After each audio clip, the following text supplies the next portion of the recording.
the time of this presentation on February 8th, we had just received 2 days earlier, as a matter of fact, the assessed value information from Maricopa County, and we were all shocked. I mean, it had dropped so much that we had to regroup and analyze the data, what it meant to us from our financial perspective. And then we also did projections for a year from now with the help of Maricopa County, and that's even scarier. So we have those figures, and we've plugged them into this presentation for this evening. Basically, the bottom line is our assessed value is plummeting down into the 600 millions from $1 billion a year ago.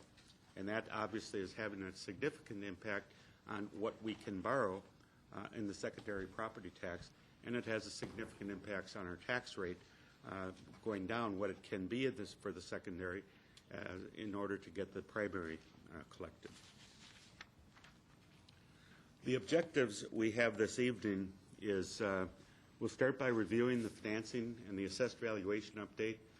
We'll talk about the impact on the capital projects that are under consideration, both for City Center as well as the priority projects that we've identified to you over the past few weeks. Then we'll talk about the operating budget, the fiscal year 9-10 revenue estimates, the fiscal year 10 and 11 revenue and expenditure estimates, the 5-year forecast, the operating balance, and the deficit for fiscal year 10 and 11. One thing that I need to make clear tonight is language, that we are trying to clarify for you the language that we may have misused or used over the past few months, but that is that we'll be talking about a structural deficit, and we'll be talking about the operating deficit or surplus. We have cut the city so much that we are not in a structural deficit any longer from an operating standpoint. And that's important for us to note. The city and the city staff has done a great job in cutting $16.7 million out of the budget, and that's almost 30% from what it was. And we are in a surplus position right now from an operating standpoint. When you add in the ballpark and the HERF and a couple of other minor capital things, we go into what we call the structural deficit. And that right now is at $5.8 million. And it used to be at 8 is the figure that I had told you earlier. And the way you get to 8 is you add in the $2.2 million that we have cut this year from the budget since it's been approved. And that 5.8 and 2.2 is the $8 million that I have referred to previously. John, do you want questions as you go along, or you want to wait till the whole thing? And what's the best way to do that? What would you prefer? We'll try to do it as we go along. So, we're scheduled to present a balanced budget to the council at May 10th meeting, and we're on schedule to keep that.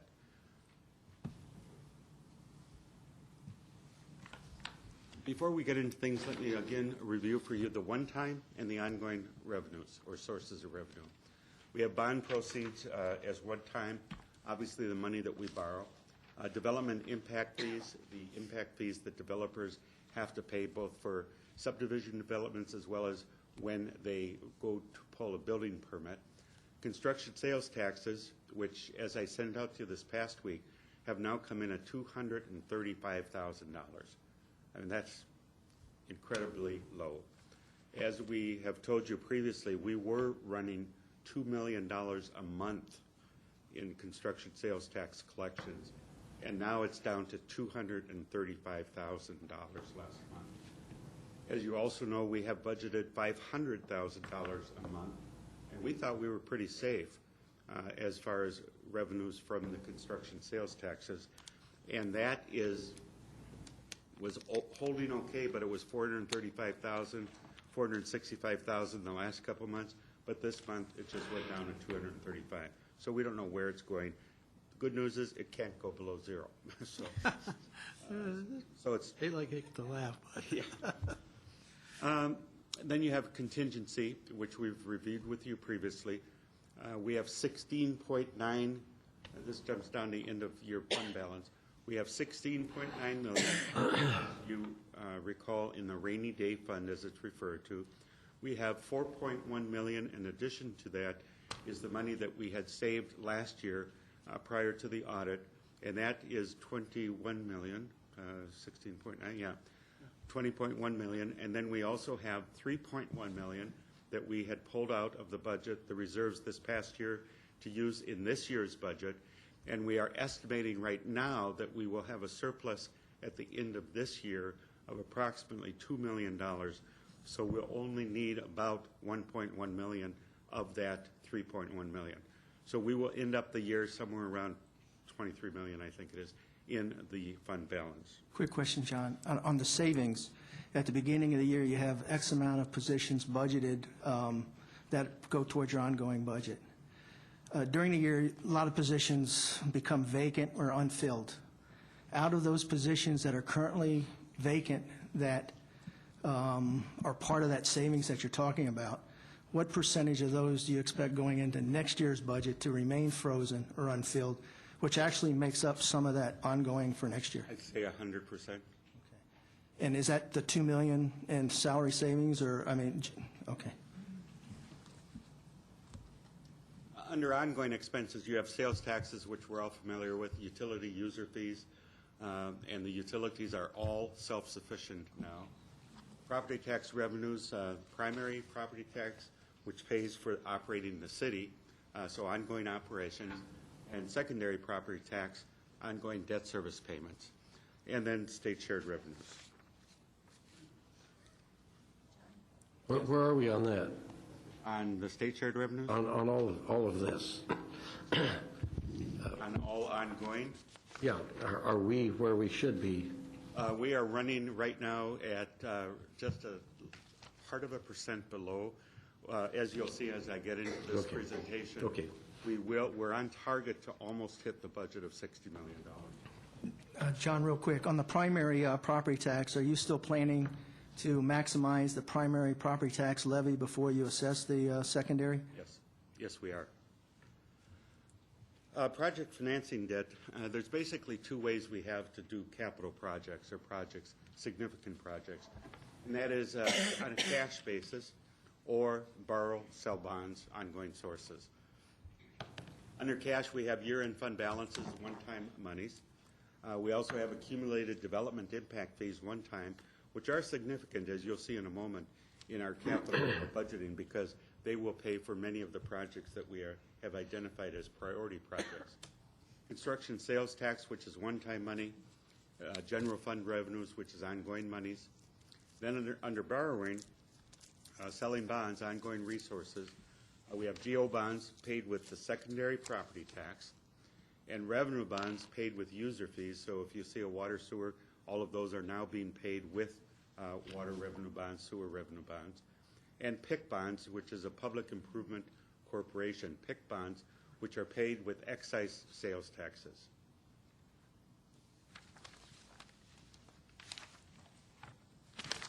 The whole problem is if we borrow, obviously, we have to pay it back, unfortunately. But that is the basic problem we have. There are tons of ways, as I'll get into in a moment, to borrow money, but there aren't so many ways to pay it back. Property tax revenue,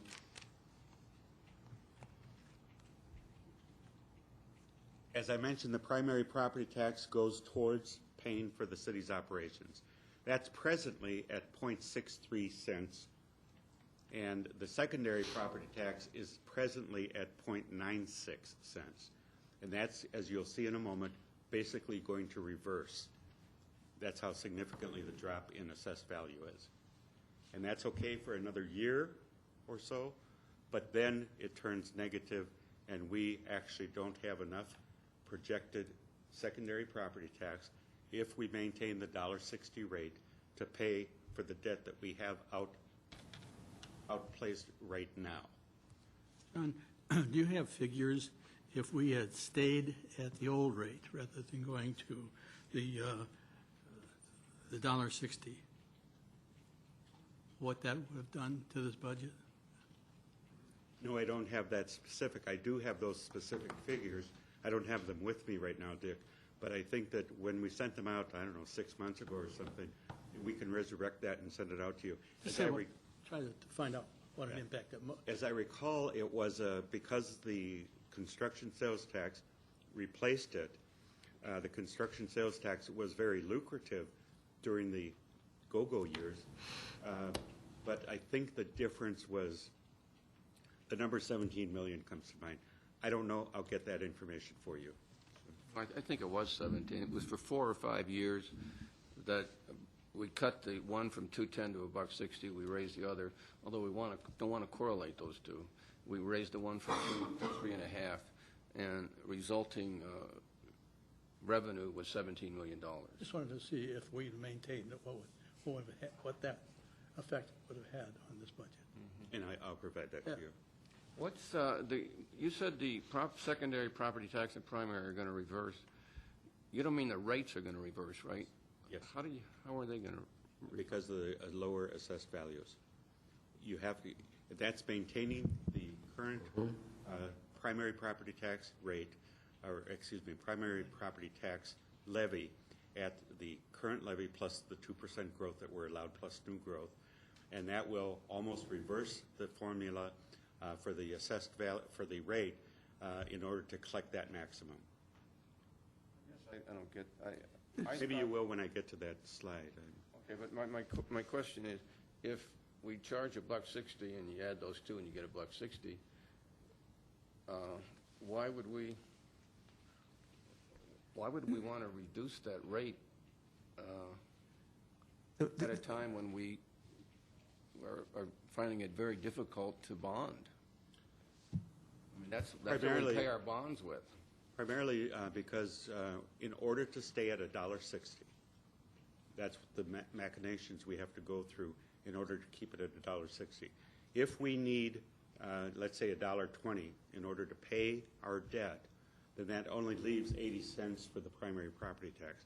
That will give us less money to the general fund to operate the city. And that's what I'm saying, is that if we want to maximize our primary tax levy at the current levy plus the 2% plus the new growth as permitted by law, then we have to levy next year, I forget what the numbers are, but they're coming up, next year $1.20, let's say. That means it only leaves us 40 cents in the secondary property tax to levy for debt, and that's going to end up not being enough. Excuse me. Now, obviously, what the council can do is say, hey, we want to levy more secondary. That's okay, but I would be recommending against it, because unless you can replace it for operations from the general fund, to stay at $1.60, you will have to stay at $1.60 by lessening the primary property tax. Or you could cut costs more. You could, yes. Okay. I think the key is the assessed valuation is dropping, and your rate is just a mathematical calculation. It's rate times, what is it? Rate times assessed valuation equals levy. So if the assessed valuation is dropping and you want to maintain the levy the same for the primary, which has been the policy over the years, then that rate has to go up mathematically. So if that rate goes up and you're limited to $1.60 total, then the secondary has to come down. Yeah, but it doesn't have to. No, I'm just saying the math. That's how the math itself works. Yeah, You're right. Okay, I got that. I was hoping maybe that might clarify the math part. Did you want to say something? No, that's fine. If we wanted to build a capital structure and we borrowed money, we would pay the carrying costs through the secondary property tax. Right. If we wanted to lease that building, have it built and lease it, then we would be paying it through the primary property tax. Correct? Basically, yes. Or excise taxes, but can you use, I guess the legal question is, can you use primary property tax And lease? for lease? Well, that's what we're doing with the ballpark. Well, that's sales tax. You've got excise taxes where the primary is not the excise tax. Oh, okay. Well, it all gets folded into the general fund, so Yeah, who says what dollar it is? No, I'm just asking the question whether you can use primary for debt services. My understanding, there was some, I'm talking about a lease. well, no, for a lease. Yeah. Okay, I follow you. Okay. Can you use primary property tax, well, no, can you use secondary property tax for a lease purchase agreement? I'm not, Okay. yeah, I don't think I'm prepared to answer that one. But I think as far as a lease, I think you can definitely, I think you can use primary. Right. You know, but, so lease purchase would be the question? John, I have a question. For the secondary property tax, that .9677, is that whole amount being used right now for the bond? I believe it is, yes. Okay, this is the story of our assessed value. A very pretty story. Assessed values from the Maricopa County Assessor's Office. You'll see vacant land in tax year 10-11 decreased 31.03%. Next year, it will decrease 36.49%. The cumulative for the 2-year period is vacant land has decreased 56.2%. Single-family residential is down 26.72%, and then fiscal year 11-12 is another 15.2%, for a total of 37.9%. Apartments, 39.43% decrease, 33.75% decrease the next year, for a total of 59.9%. And then manufactured housing, which we don't have all that much of, but 9.75% down and 24.1% down the next year, for a total decrease of 31.5%. I mean, this is probably the worst year that the assessor has ever seen, is what he told us. So, You call it a worst year, it's a disaster. Terrible. now, the other thing, and I'm not prepared to talk about this tonight, that you all need to know, is obviously this is also going to impact our CFDs. We are coming to you in a week or two with that information and that analysis on how that will be. We have agreements in place to backfill some of that. Suncor, for example, will have to step forward and do that, but this obviously has an impact on CFDs. The other thing that the assessor told us is that the commercial slide is just beginning, so that the 24.7% is the beginning of the slide in assessed value according to the assessor. John, I've been reading some additional stuff on the paper and I guess on some of the national front, especially when it comes to commercial, that in 2012 may be another problem area, and residential, people are still walking away from their residential homes, not necessarily because they can afford it, because they're upside down. Do they see this trend continuing well beyond 12, or is there any flavor for that from the assessor's office? What we're told is that we've probably reached the bottom on the residential. We haven't on the Commercial. The apartments, I don't know about. Okay. So we're getting there. This shows the good year's assessed valuation. As you know, fiscal year 08, I think it was, we were at $1 billion. Went down to $850 million, fiscal year 9-10. Fiscal year 10-11, it's $736 million. And then the projections that the assessor has worked out, and these are just projections, but they have proven to be pretty close from previous projections they have provided to us, within 1% of $686 million. That shows you the primary tax revenue is $5.487 million, and 10-11 is $5.99 million, and fiscal year 11 and 12 would give us $6.253 million. The secondary assessed value is $982 million, $848 million, and $711 million. That will produce a secondary tax revenue of $9.5 million in 9-10, down to $7.12 million in 10-11. 11-12 will be $5,038,000. And Question on this. on the assessed valuation, that's calculated on, for instance, they know 2011-12 because it's being collected this year. And the money we're using this year is collected the year They know before. 10 and 11, but they're guessing at fiscal year 11 and 12. Because I thought we were always a year behind. Well, we're in fiscal year 10 and 11 right now. Right. For assessments. What's your assessments now? That's what I mean, for assessments. For assessments, I think we're in 9-10. Right now. Yeah. Isn't that right? We're in 09 and 10 right Yeah. now. We're existing in it. Yeah. Yeah.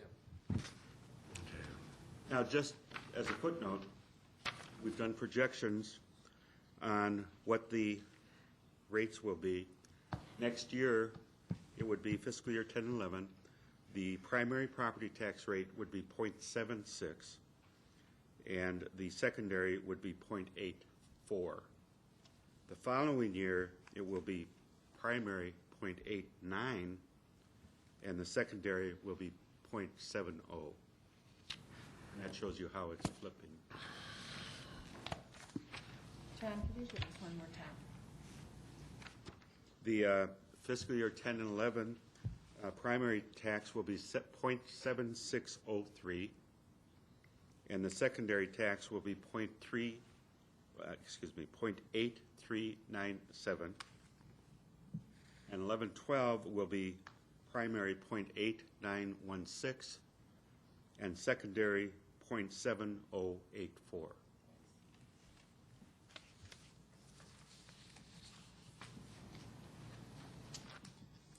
Okay, this shows the primary and secondary tax revenue. Let me explain again how the tax works. By state law, we can, we don't have to, but we can increase the primary property tax by 2% plus the value of new construction. This law went into place the same year that we had greatly lowered our primary property tax rate.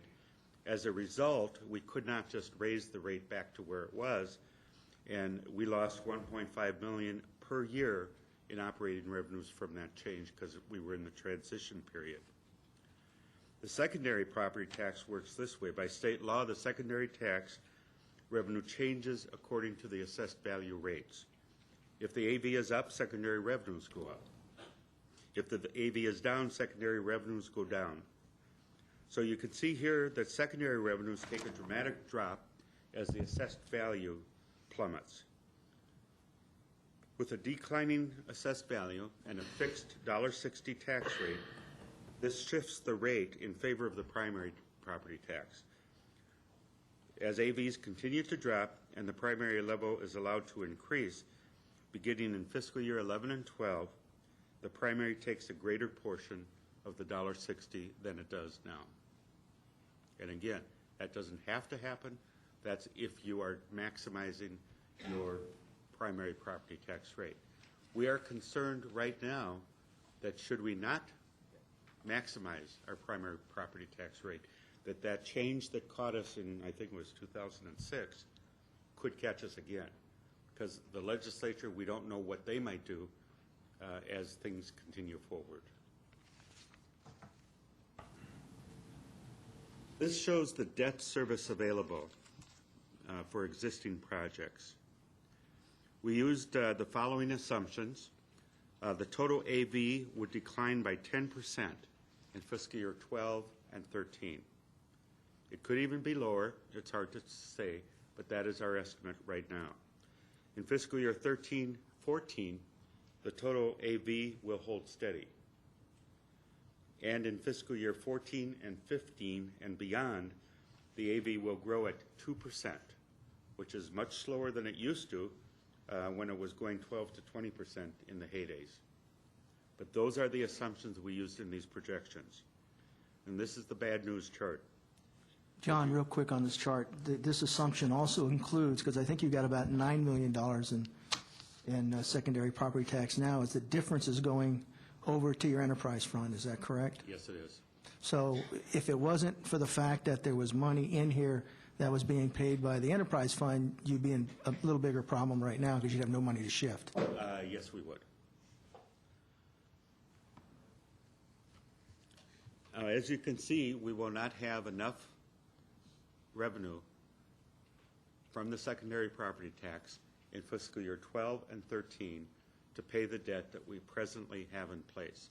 And that's the $4.578 million, which is the existing debt service. That's a calculation. We can tell you that precisely. Versus the secondary property tax revenue of $3.853 million, assuming that these estimates are accurate. And that'll produce a deficit, or monies that we will have to take from our general fund, of $724,484. That will grow to $777,000, assuming what we've told you that the assumptions were the next year, and then it will begin to decrease $653,153 the following year. Examples of projects that we currently are paying debt on are the Estrella Foothills Park, street projects including Bullard and Van Buren to Yuma, Bullard, Van Buren to Yuma, Bullard, Yuma to Lower Buckeye, and Elwood, Cotton to Saraville. And that was a cost share with, as you'll recall, Duke Realty on that particular project. Yeah, that was Bullard too. What was the second one? Why don't you just repeat them all over again, John, please? The projects that we're currently funding are Estrella Foothills Park, street projects including Bullard, Van Buren to Yuma, Bullard, Yuma to Lower Buckeye, and Elwood, Cotton to Saraville.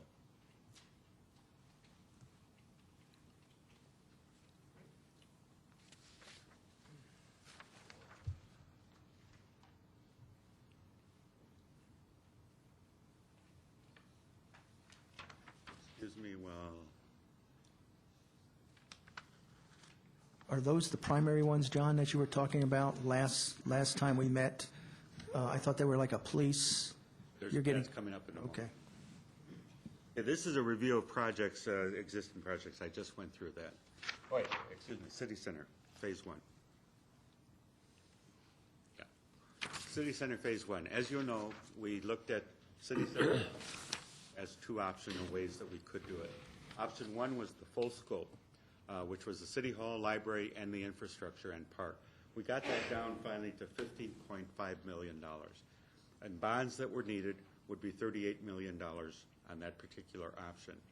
And the debt service would require $2.3 million per year, which was interest only for the first 10 years, and then it would jump to $4.3 million for the rest of the 10 years more additional, so that would be a 20-year bond. Then we looked at option 2, how could we get this down further? And that was a reduced scope, which was a library, the infrastructure, and the park. And that was $27.8 million. And we needed bonds of $16 million for that particular project. And the debt service for that would be $1.9 million per year. The difference between the $16 million and what else we would need would be in development fees and the contribution from Mr. Langford from Langford and Associates. So I'll make sure I understand it then. The 10 years interest only means we're paying an additional $23 million on top of the $38 million before we start paying principal back again. Is that correct? Yes, it is. Okay. Debt service available for City Center. This shows the secondary property tax revenue of $7.26 million, and then $5.038 million, $3.853, then $3.798, and then it starts going back up, the $3.952. The existing debt service, you'll see up there, that's the precise number that we have obligated ourselves to. The debt service available shows that we have this next year $2.5 million available in debt service. That quickly drops off the following year to $449,000, still to the good. And then the following year, it goes into the hole, $724,000. and the following years after that, 777,000, and then it starts getting better at the 653,000. That again is those assumptions that I told you, that at this point it would be growing by 2% assessed value. The city center option 1 debt, if we did the city center in addition to what we have out there right now, it'd be $1.8 million in the hole, or the monies that would have to come from the general fund. 3.0 million the second year, 3.077 million the third year, and then it starts improving at $2.9 million in the fourth year. That's until year 11 when you have to start paying principal, right? That's correct.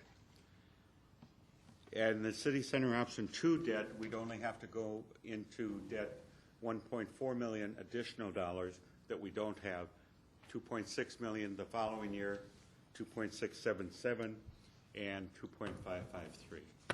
What is the picture of the city center projects right now? Are they buildable or not? They are not buildable. So again, it's on hold. It's on hold. I think we need to discuss that in this meeting. You can move forward if you want to dig yourself a deeper hole in years 2, 3, 4, 5, 6, 7, 8, and out to whenever. The one there on the first option is interest only for 10 years. The other option is principal and interest from the very beginning, correct? I believe that's correct, yes. So what if we would find a way to do option 2 and cover the debt service that is going to be a deficit in 12, 13 and on, and find a way to finance that, and then have Langford build a city hall and lease it, and therefore pay a lease fee versus a interest carrying cost? Obviously, that would be doable if we could come up with the money to pay it. Now, can we refinance any of the debt service? We're taking a look at that carefully, Jim, right now, but the refinancing of the debt service, because we refinanced as we have gone along each year, not each year, but periodically, it wouldn't save us that much money right now from refinancing what we have. But we can share all of that with you. When was the last time we did that? I want to say like a year ago, but I'd have to get it for you. Yeah. We extended the payments out, didn't we do that? Yes. What about that program in the ARA, I guess it's ARA, where we pay 2% or something? I'll mention that in a moment too, but yes, you pay 35%. You get a 35% discount on the private interest rate, and it brings the debt down to about, I think it's 4.9%. They would be taxable bonds. The only problem I have with this is we currently have a lot of general fund money going for debt service. $5 million that I believe in year 8 or 9, some of the numbers I saw goes to about $10 million on the ballpark. I think from a fiscal standpoint, using any more general fund money for debt service would not be a wise move, in my opinion. So I can't support any general fund money for debt service or leases at this time for capital projects because of the position we're in financially. We just want to throw that out. Okay. Let me ask you a question. On several occasions, I've asked you to check into the money that's coming to other areas from the Obama gift fund, if you will.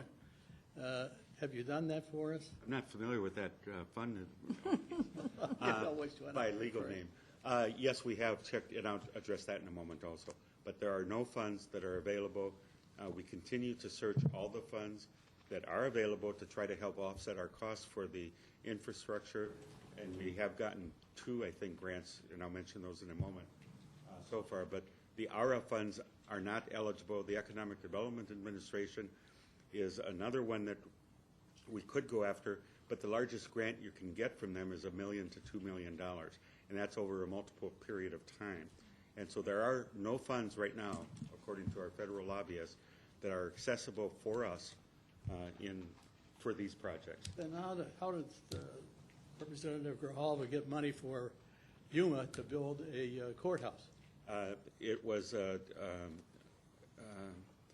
I had checked on that one, and it was, as I recall, wasn't a courthouse, it was a It's a federal building. Yeah, it was And federal. that's why they got the money, because it was a federal building. Because we have Trent Franks as our representative. Pardon me? Who said that? Trent Franks is our representative, and he doesn't believe in pork. The mayor just got a call from Mr. Frank.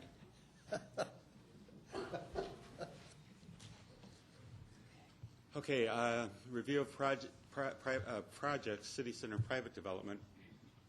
Mr. Langford is continuing to pursue private development. He has an option to lease on the property, and that still exists. And, you know, you have Mr. Langford and the representatives here this evening on their dime. I mean, so they are very interested in seeing this go forward. They have extended, or they will be extended, commensurate with the public facility delay time that we have imposed upon the project. They can still pursue we can still pursue opportunities for private development on the site. We will work in concert with the city's economic development department, and we can still also look for grants and federal funding to complete some of the infrastructure associated with the city center site. And I'll get to those in a moment. On the universities, we have a lease subsidy previously under consideration from the general fund. That we are not recommending that we proceed with the universities at this time.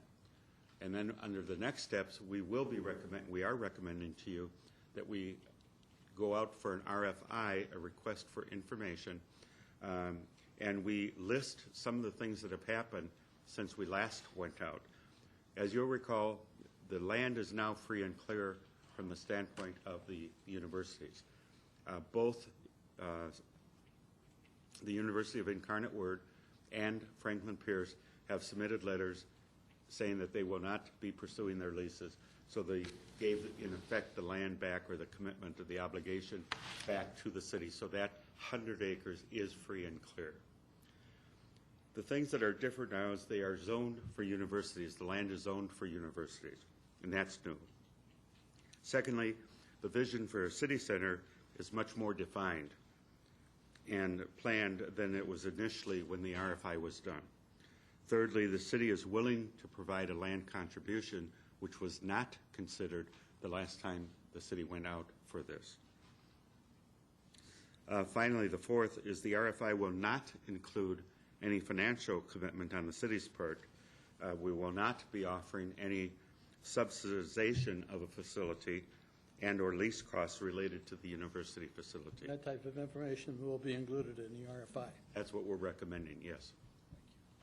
Let's talk to that for a minute. You know, we did an RFI several years ago, and we had a nice response to it, and that's why we got 3 colleges interested, not than 4. But it was a different world. It was a different. They thought they could raise funds. Today, they don't think they can raise funds. And what we learned during the deliberations with Langford, Eric, and ASU, and the staff, and Franklin Pierce is they want density.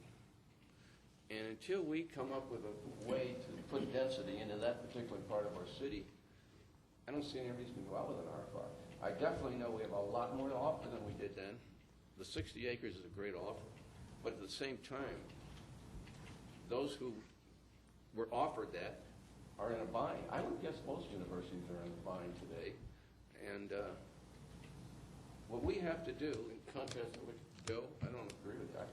I think we have to find a way to get density in the city center. And until we can do that, we don't have a city hall, we don't have a library, we don't have universities. We've got to step forward in some way, be creative, and get density there. And that's what we have to do. But an RFI without an ASU right now, ASU is still out there, right? Yes, they are. I think that needs to be confirmed, but it seems to me what I learned in that process was density is the key. I think you're right. I know that ASU right now, as last I heard or saw in the paper was this last week, they're working with Lake Havasu City right now, but Other than that, they have never said to us that we aren't interested in Goodyear. They have said we are interested in Goodyear. We don't believe you have the financial capability to do what we want you to do. That's how I interpret it too. And how do we overcome that? You know, I'm curious, and it's because I don't know this answer, okay? Uneducated on this, but I was reading in the paper at University of Arizona, their medical center that's in the area, that they're going to be able to use lottery funds to extend that. And my question was, I didn't know you could do that. No. I didn't either. I missed that. That's what it said in the paper, and so we might want to check it out. And I was just curious. We will certainly check that, Ms. Lord. I do know that the University of Arizona is looking at downtown, doing an additional building in the downtown campus for their medical school. I did not know that. Maybe that's it, but it said they were going to use lottery funds. Okay, I will check on that. I think lottery isn't one of the purposes for education, isn't that why we have a lottery? I think so. So I was just curious as to what, is it because expansion, that'll, you know, that if you expand your university, then you can use those funds, but it would be interesting to check into that. John, for this plan with the private industries and the density they're talking about, the mayor's talking about, is that something that anyone's done a study to see what type of jobs or what that would bring to Goodyear to get a library and kind of build up that core? Yes, we have done economic studies on all of that and have estimated jobs that are, and I'll make sure you get those because there are additional studies that we have, but they looked at the number of jobs that would be produced and the overall economic impact on the community. And it was positive, obviously. How quick, I'm sorry, I haven't read it, so I'm sorry if I'm rehashing. I don't think it was all that quick, but especially like we had one just done a couple months ago. What is the impact if we did ASU coming into the city? And it was positive to the millions of dollars, but it wasn't as significant as it was previously when we did the two universities. I'll get it for you, though. Just a quick, my biggest concern is I agree density, and I think the city center is an excellent point. My biggest concern from a financial policy is I just don't think it's good financial practice to be using operating revenue to pay capital debt service, especially in these times when we already have a significant amount of general fund money being used for a capital project. I would rather see capital revenue used for a capital project, and unfortunately, our assessed valuations are dropping, which makes it kind of limited unless we have a discussion as far as what we do with property tax. But my biggest concern is taking a larger pie of our general fund for debt service, then we start being like the federal government, which I don't think is a good thing. So again, I like to line up our revenues with how they're being used. It's one-time money, one-time revenue.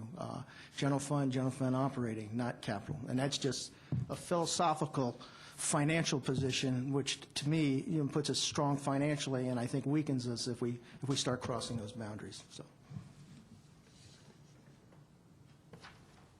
This is the priority projects. Their total is $23.1 million. The bonds that are needed are $7.3 million, and the debt service is $700,000 per year.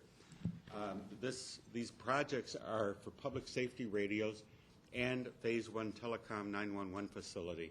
That's where the bond money would go. That's plus development fees and general fund. Using development fees only, plus a little general fund support, we have the telephone system replacement, the Phase 1 Public Works corporate yard, which is a master plan for the infrastructure so that we can place the Phase 1 Telecom and the 911 facility within those master planned areas. And then the Phase 1 HTE replacement project, which goes back to Matrix, and this is a $1.5 million for that, but that's just a business analysis. It will probably cost us in the neighborhood of $5 or $6 million to do that conversion and implementation. We have, excuse me. What if we wouldn't do those and we put our capability into the city center? One or two of them, I believe it's the public safety radios and the Phase 1 Telecom and the 911 facility and the telephone system absolutely need to be done because the phone system is, we had been planning to do it as part of City Center and that's why it hasn't been done yet. It was obsolete as of 2006, I think, something like that. They do not support it anymore.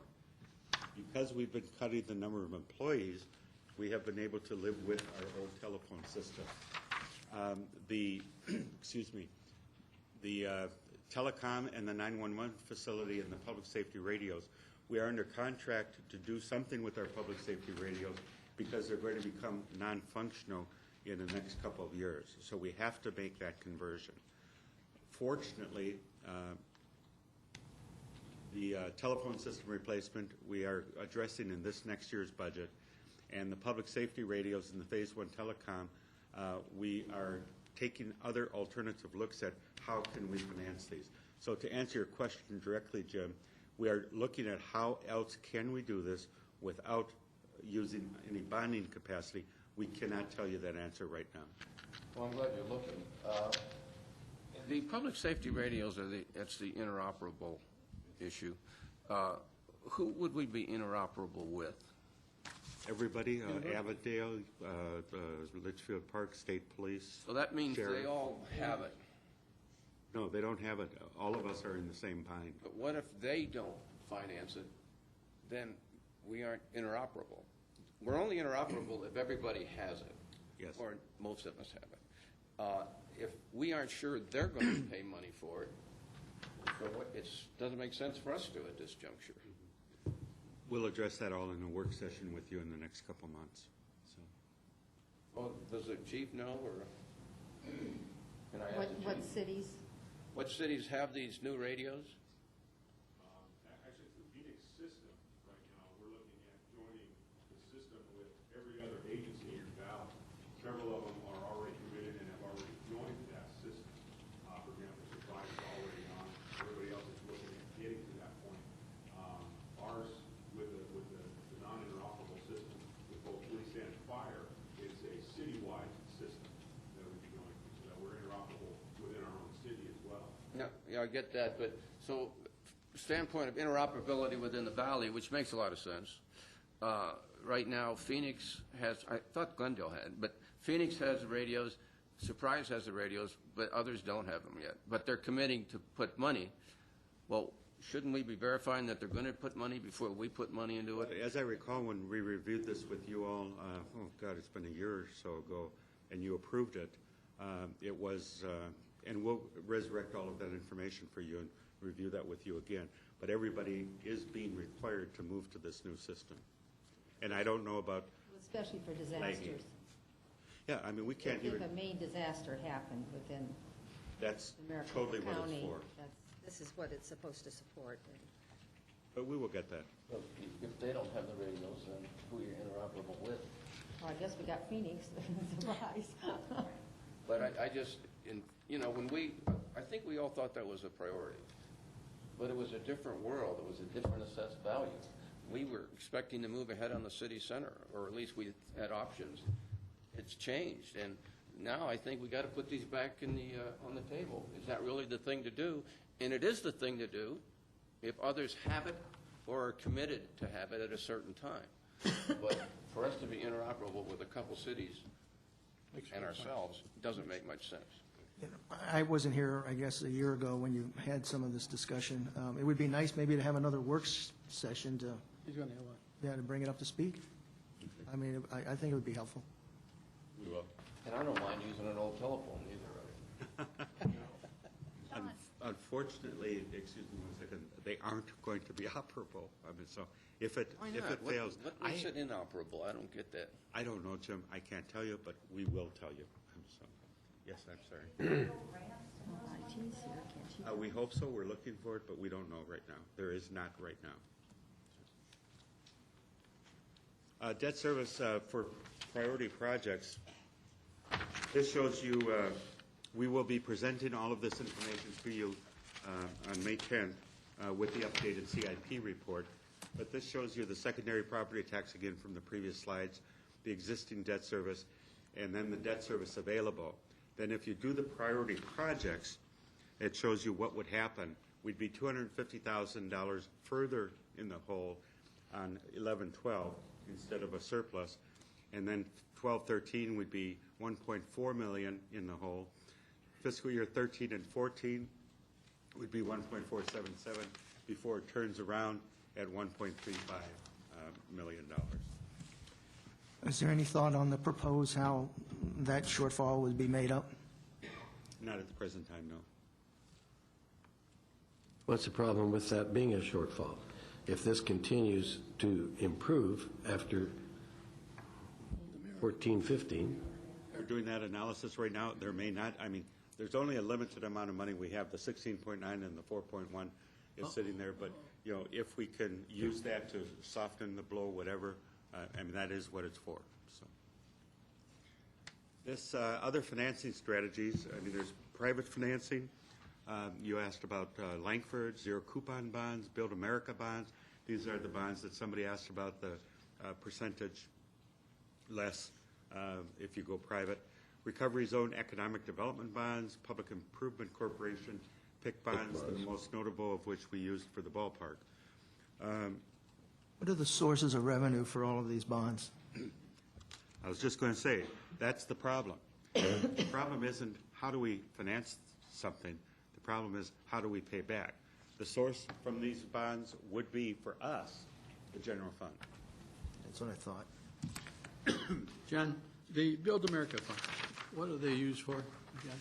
I believe that they're eligible for anything, anything that you can bond for, and the difference is that the federal government will subsidize them 35% All of right. the rate. Then why can't we go that route for a city center? We could, but we don't have the borrowing capacity. As I showed you, the assessed value isn't there. So anything we do right now depends wholly on assessed valuation. Yes. Like your second. Anything? Or anything. Well, no, we have the option of paying for it ourselves. I mean, so theoretically, if we slashed $5 million out of the operating budget, we'd have $5 million to put towards something. The only choices are borrowing the money, and we don't have the assessed value to borrow it, or paying it from our general fund. That's basically it. we need to look at what is going on, what we do with all our general fund money, and where it's being used totally for everything. For instance, this Veneta building, that's a lease, right? Yes, we're leasing roughly, I think it's $1,050,000 from Veneta per year for the 3-4 buildings that we use. Somewhere we had those figures. Yeah. Oh, yeah, we've got All our leases that they gave us at one And point. they just We cut us, did have those. Yeah. cut it $100,000 for this coming year, so. But things like this that we can go into and look at, if we build a city center and we move stuff from the leased buildings into the city center, which is ours, we can start figuring some cuts somewhere so that these things now make more sense. We have calculated all of that, Frank, and there just Still doesn't. isn't a way to do it right now. Now, one thing that, I keep saying, why not? Why does everybody have a city hall except us? This city has grown significantly in a very short period of time. We historically don't have the time that a Peoria does or other communities to build new facilities. We have a ballpark. That has stripped our abilities to do anything, as you'll see in a moment.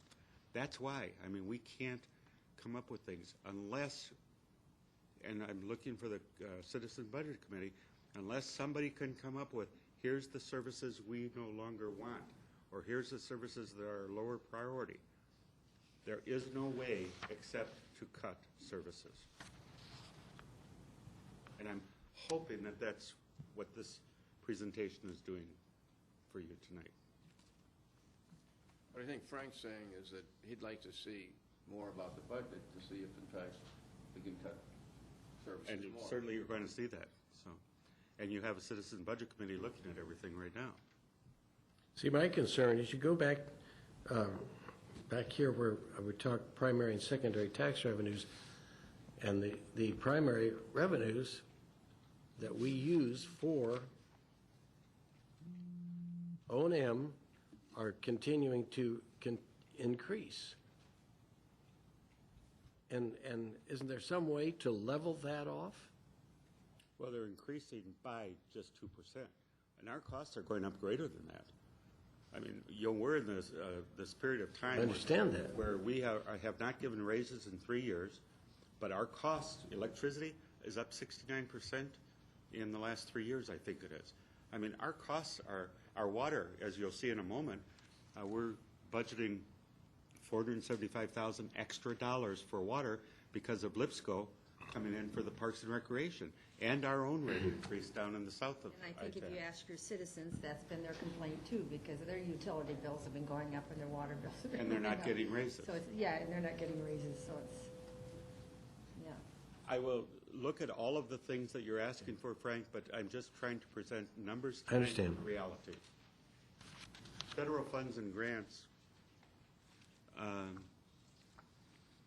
We've already received an energy efficiency and conservation block grant of $478,000 and a fire safety grant for $360,000. Funds not able to pursue is the Economic Development Administration that I referred to a little while ago. And funds continually being pursued are the fiscal year 10-11 federal appropriations for City Center Phase 1 infrastructure and grants for priority projects. Sherry, as far as are there any grants available, that's what we're pursuing for the police and fire radios and things like that, and the universities. Any possibility, John, with our lobbyists, our federal lobbyists, finding some of this money? We don't know. We've got them working on all of it, and they have not been able to find any. And one note I would just say about the Economic Development Administration, our city's too successful, so to speak. I mean, our residents have too low an unemployment level. The per capita income is too high. And the timing of the project makes grant funding from EDA very unlikely.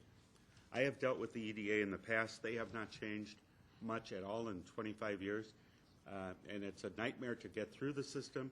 And if you get the monies, it'll be $1 million or less. Summary regarding recommendations regarding projects. We don't see any available financing mechanism right now to allow proceeding with any portion of City Center Phase 1 public facilities. We want to continue to pursue federal grant funding for City Center Phase 1 infrastructure and priority projects, refine the scope, cost funding proposals for priority projects, and we will be presenting that to you as a part of the CIP on May 10th. We hope that Langford will continue to pursue private development as he has been, and we recommend that we pursue a new RFI for universities, and we aren't saying that this decision is going to be made tonight. If you like it, we will be coming back to you with more additional information on that. Any questions on that portion, and then I will talk about the operating budget. Well, I wonder if, go ahead, Frank. I have several, if I, one on the, I'd like to know why and how, I think I know the answer. Two of the suburb cities, Surprise and Queen Creek, have both pursued universities and are building universities in their city. When we're the ones who started this, and now they're the ones, and I know that they're in the communiversities and they are tied in with the Real Salado colleges to make this happen, but they found a way to do this. They've found a way to build universities within their city. And here we sit working on all these things, and that hasn't happened. That's one criticism I have. Another is that, have we really looked, if we're going to have more density, and it's recommended that the only way we can come out of this is to have more density to bring people to the city center and to bring people to Goodyear. I don't see anything in here that tells us that even if we have to go in debt for it or whatever we have to do for it, we need to bring people to the city of Goodyear. And the only way we can do that is to spend some money to do it. And I don't know if there isn't some way to calculate, some way to build this so that we can bring this density. Because we can't depend on our local people who live down the street to come in and spend money in our city center and be able to fund and have enough density to build a city. That doesn't build a city. What builds a city is enough outside people that come in and see Goodyear and spend money in Goodyear, and some of them even stay in Goodyear. We've done everything just the opposite, and it's not just the city. Other people have done it. Stray Mountain Ranch has done it, for one thing. They've disbanded the symphony, and it was one of the ways that they could, in fact, one of the major ways that people saw that area. #1 planned area development in the state of Arizona. And they go up there and they walk in, how many people, and I mean dozens. We didn't know this was here. And the same thing is happening here. I don't think people know the potential of what's here. And I don't know, it's just, I don't think we're doing enough to sell the city. Well, we had a great deal of time that was presented or worked on the city center, and I personally worked on it. But I have to tell you, in my view, it was a failure of the council of not pursuing it at the opportunity, when the opportunity came, that it was affordable. And it sort of got dropped. Do you agree? I agree. Councilman Souza? And so we passed that window of opportunity that we could have started that, and we would have been where Surprise is right now. It's true. Fortunately, it didn't happen. And I have to tell you, I certainly regret that, and I apologize to my 25-man team that worked for 2 years, almost 3 years on this. I And agree. one right down at the end of the table there, our councilwoman. So, yeah, I mean, part of it's, we dropped the ball. But, and I don't mean to argue with you, Council Member Lord, if we had undertaken that, we'd be in much deeper Well, trouble. yeah, we'd have the debt service now for that. But still, the opportunity was there when we That were is true. really flying high in the city. So, Are you done, Frank? You had some, I wonder, Rob, you, in our chart here, continue to pursue private development. That's a recommendation. How would you do that?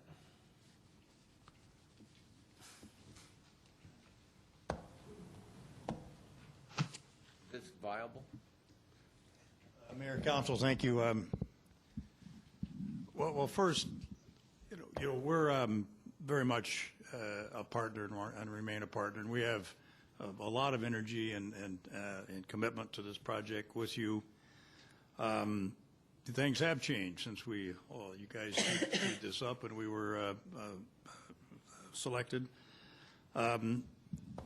And I think, you know, the ways that we can pursue private development, and are pursuing private development right now, it was fairly exciting to us and to you guys when ASU was a candidate, and still are a candidate. They're just waiting for density, as the mayor said. Because that, together with City Center, was the way that we really could, I think, quite successfully generate private development that would serve those demands. And the economic development study that was done, that John referred to, showed substantial, income to the city from various sources, if that were to have happened. We have some ideas on the 100 acres north. We would like very much, to the extent that it makes sense, to talk about ways that we could attract users, not necessarily have to be in the 40 acres, but could be on the 100 acres, the kind of users that would need and would want less density, more surface parking, maybe 2 or 3 story buildings, the kind of users that we've done a lot of business with over our many years, that really look for more of a corporate campus, lower density environment. So that's an idea that could be mixed with the education facilities. I think back to the city center, though, I'd love to pursue a private way to finance City Hall, but I realize that the stresses you guys are under, there's no question about that. But if that's an option, then that could be done in combination with some private uses in that building, potentially. I thought that originally was the plan. You mean in the city hall, you're saying? Yeah. Within the city hall? Yeah, but around it. No, he's saying within the building. Within the City Within Hall. the I mean, ci- oh. Because I think, one of the things that we're all struggling with is how do you, let's say you need 80,000 or 85,000 feet now, and I'm not actually sure what that is, but it's something like that. That's not going to last you forever, so we build some additional space into which you can expand. And at some point, you do buy the building if that's what you want to do. In the meantime, we can finance a project like that, but that's only money out of a different pot. It still takes a lease payment. But I wanted to echo some of the mayor's thoughts that that's if that makes sense, if there's a way to figure out how to engineer that one over a bond issue, then we could do that, add some private space that would initially be leased, and our responsibility could be your expansion downstream. That would, of course, give you and us the density that we're talking about that could trigger ASU, for instance, and maybe others. So, again, the private developments that surround the City Hall and Library are intended to be mixed use, higher density types of developments, which eventually will end up being structured parking shared with public uses, but it's a densified center. That 40 acres is a densified center. The 100 acres could be less density and could attract more of the corporate users that I was talking about a moment ago. But it's still your goal and our goal to get City Center going as soon as possible. So I just support the notion of privately financing City Hall, if that makes any sense, to get it going earlier rather than later, and build in the expansion space. Of any situations right now where city government and commercial entities dovetail with one another, Well, or commingle, rather. we have certainly, and again, I say that we'd have to be sensitive to the design elements needed by the city and the design elements needed by the private sector. Right. We even looked at a scheme, I think, recently where the council chambers would be not necessarily built initially, could be a future phase, maybe at the time when the city expanded. Or maybe it's even a slightly separated facility, because I know ASU wants the use of the council chambers. But as long as the functionality of the building at the ground floor, maybe the second floor, or it seems to me the city would probably want to start on the top floors and expand down. It'd probably be easier to lease if we did it the other way. But I think either way, as long as the floor plates are designed reasonably for bay depths and et cetera that private tenants need, then that we've seen that happen in quite a few examples. I can't think of one right now that's underway, but that has certainly occurred. Midwestern University has an arrangement with an optometrist as a part of their eye care program. And, it seems to be working very well. I don't know. Well, I mean, that's, we've certainly studied that option. We're not doing one right now, but I'm sure there are many examples. And some of it are because of the need for the public entities to plan for expansion downstream. That's one of the reasons to do it that way. But, if there's a magic wand, and I know there's not, but I think That's what I want to give Frank, the magic wand. Right. You got one? No, sir, I don't.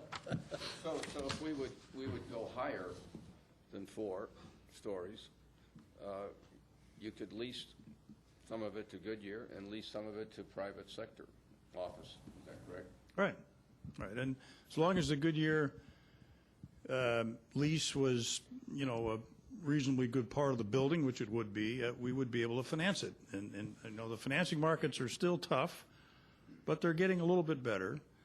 So we would need to check the box that talks about kind of a pre-lease commitment, which would be the city of Goodyear, and then that would trigger the ability to finance in the private sector, private markets. And that again would lead to your expansion space downstream. I think we should investigate that, frankly. One thing that we haven't really talked about is if we don't bring the city center on soon, it's going to compete, and poorly so, with the mall. Yes, I agree. So we've got to get that up and running, because if we come on in 2013 or 14 and seek office, those offices are probably going to go to Val and Bullard in that area. Contrary-wise, if we can get those offices in 11 and 12, then we got to head up, and we might find it a very attractive area for continuing input. But there's a conflict there, in my mind. But if we can, how do we move to investigate what he's saying? I personally don't have a problem as long as it's not general fund. Well, I we're mean- talking about leasing, Yeah, but we got to pay it. but it would be general fund anyway. That's right. So you don't want to do it. I don't want to do it. Well, that isn't helpful right now. Well, I'm Joe. just telling you, you won't get my support if we're getting any more general fund for a capital project. But Joe, I would be open to investigation to see what we can do, and without commitment, but to see if there is an avenue that we can pursue that could eventually make this happen. Don't have any problem investigating. All I'm saying is our general fund right now is tapped with debt service. And in 10 years, it's going to get worse based on the schedules I've seen for the ballpark, since the Sports Authority does not have money that it initially said it was going to pay us. Some of the numbers I saw are pretty ugly when it gets out in year 8, 9, and 10. So I'm concerned the stress that the general fund is going to be taken with debt service. This is not, okay, I agree, it's a capital improvement, money used for capital improvement, but it's not debt service. We I are understand. borrowing the money to build that. No, I understand, but we still got to pay it. We got to pay the lease. Let's just make sure that we have the figures of what we're paying on leases already. The have all different of that. departments, We'll put it to together. counterbalance that. But Frank brought up a point, we have a interim city hall which could be sold or rented. We still owe money on it. What's the market value Not of that? much, though, do we? $6 million right now? I don't know. The PIC bond, wasn't it? Yeah, it's a PIC bond. We own land up in Arnett Duncan's area, Right. We have had that appraised. I know. And this may not be the right time to sell it, but in fact, it might be the right time to sell it if we want to do other things. The idea is, how do we bring more money to the table? Or how do we cut the cost of governing? What if we said to the city manager, come to us with a budget that shows a cut of $5 million and see what it looks like? Let's not just write off our future. Let's see if we can maybe use our money very efficiently and effectively to make this happen, Joe. I don't think anybody disagrees with your logic. This isn't the time to quit. No, I agree with you there. I'm just concerned about, the stresses that we have right now on our finances, that's all. No, that's her. If I could continue with the presentation, Well, how do you feel about this? Is this something that we want to consider? Private financing of a building? I think it should be pursued.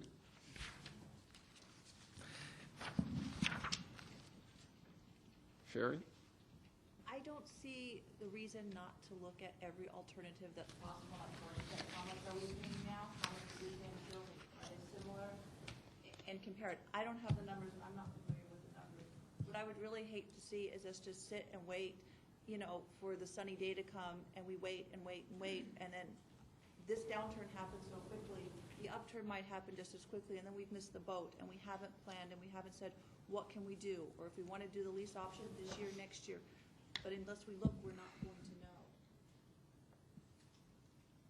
I think there would be value if you have a lease payment, 3, 4 million, whatever it is, to see what services would have to be cut to cover that lease payment. I mean, are we looking at patrol? Are we looking at fire? Are we looking at what services to cover that payment? Because I think it's important. You can't look at it in a vacuum, and if you're looking to cut use general fund money for something, services somewhere have to be cut. because this is an ongoing expense. It's not one time, so you're going to need an ongoing stream of money to cover it. I think we need a clear picture of it if we're going to do it, and I And we'll mean, try to present that to you. I'm willing I to. mean, we have looked at every angle. I We'll know, try to present that to you. and I know you have, but I'm willing to, We went this bad, worse than anybody. I know you do, and I want it even more than that. Me too. But, I'm willing for it to go forth and to look into it.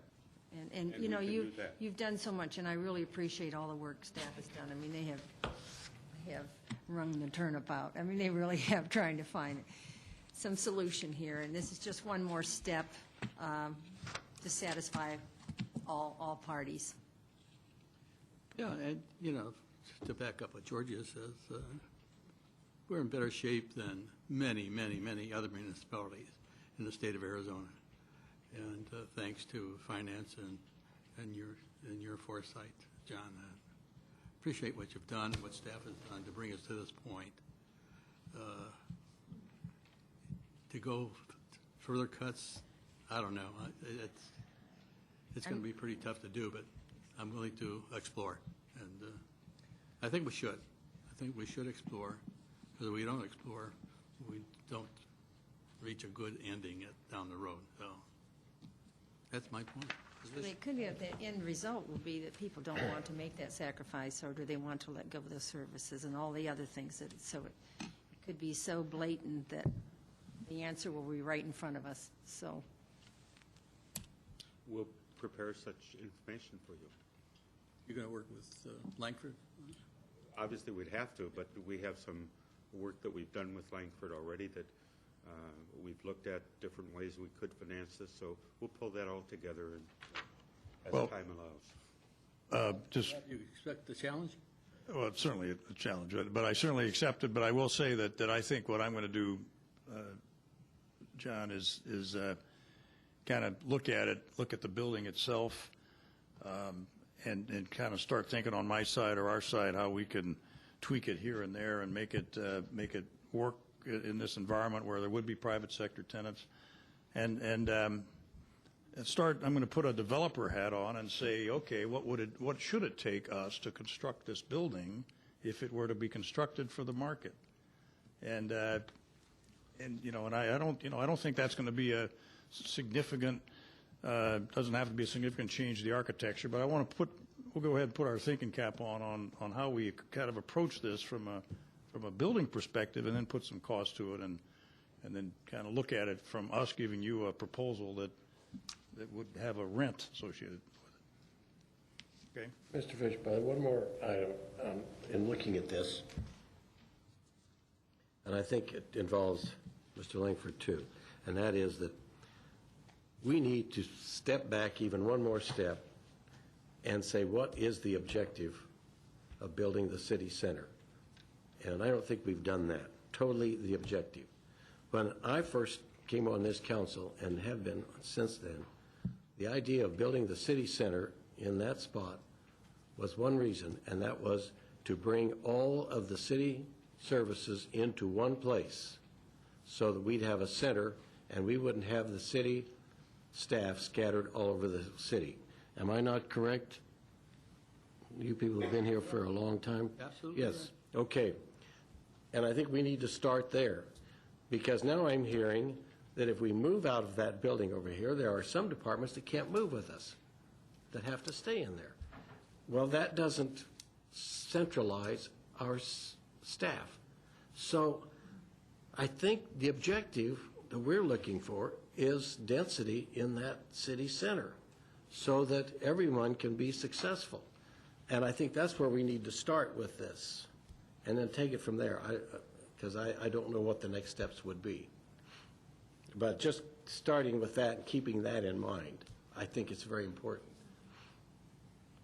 If we were to foreclose all the leases that we are responsible for right now, do you have the figure at your fingertips what monetarily we would be gaining from that? We have no place to go, but roughly Well, I mean, 1.1 million for here, for Bonita. Yeah, right.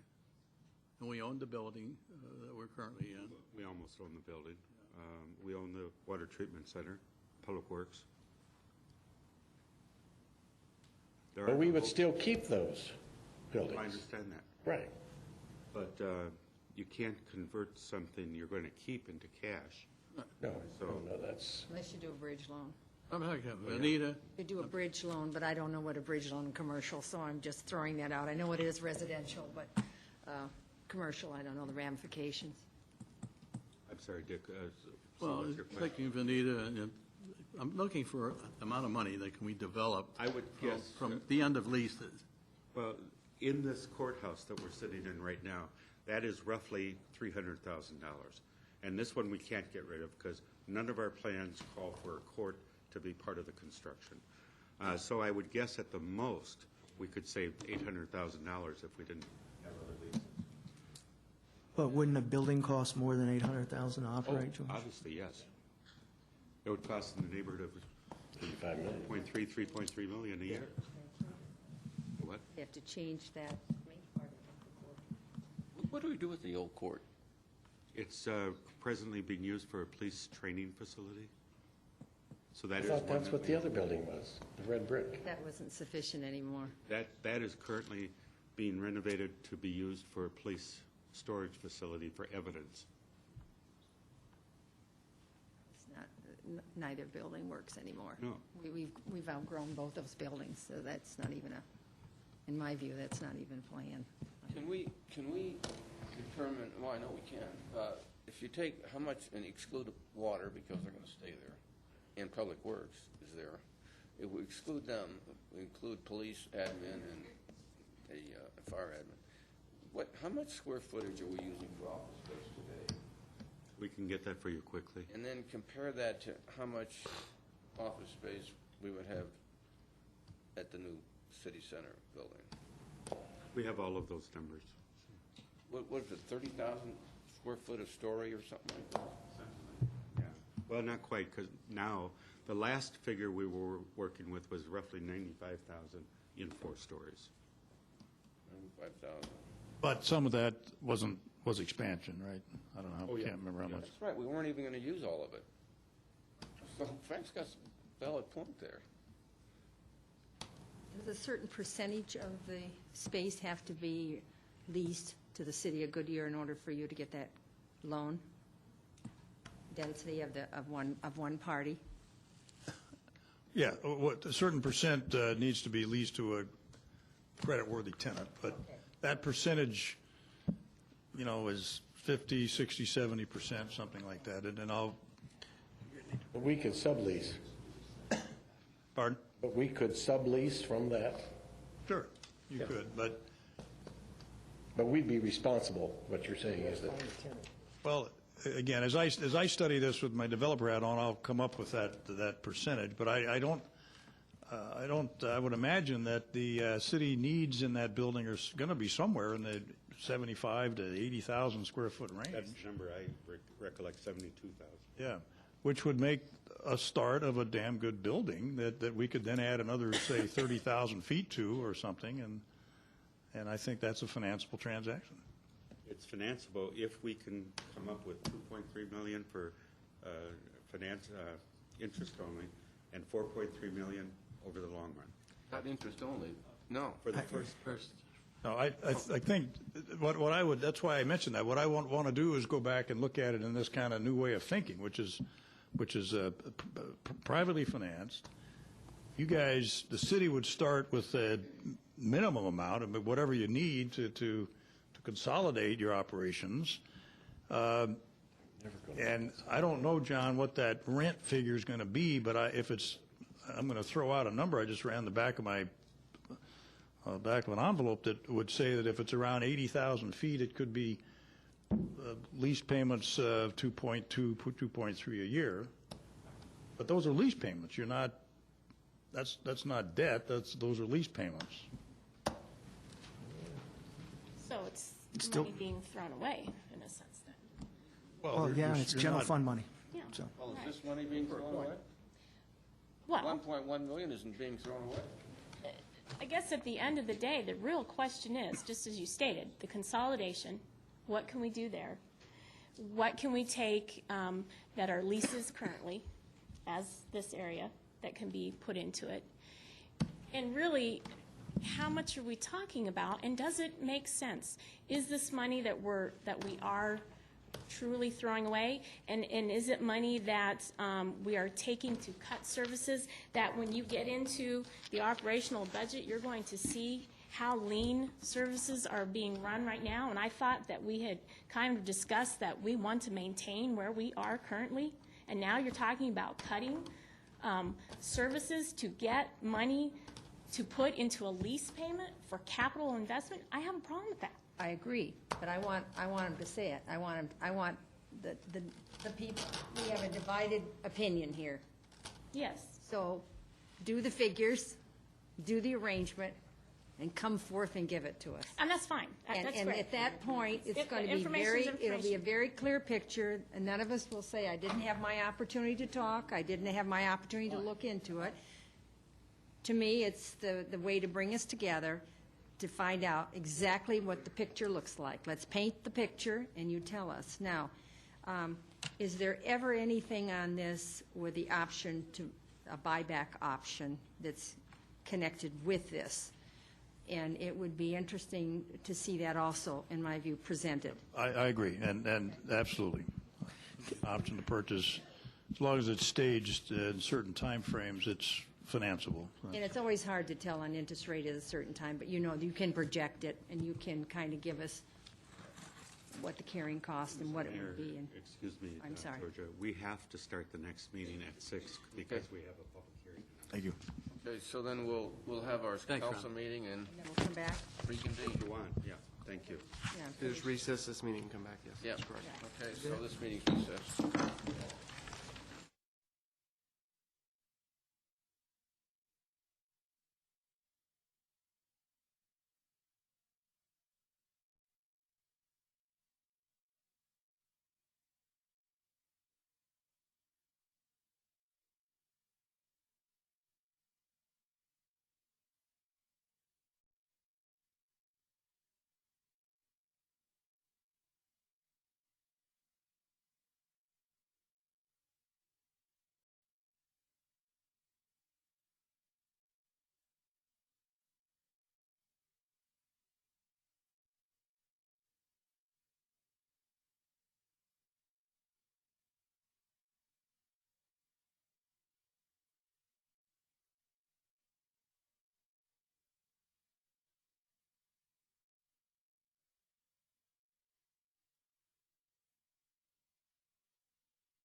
We're right now on page 11, and we're starting the budget.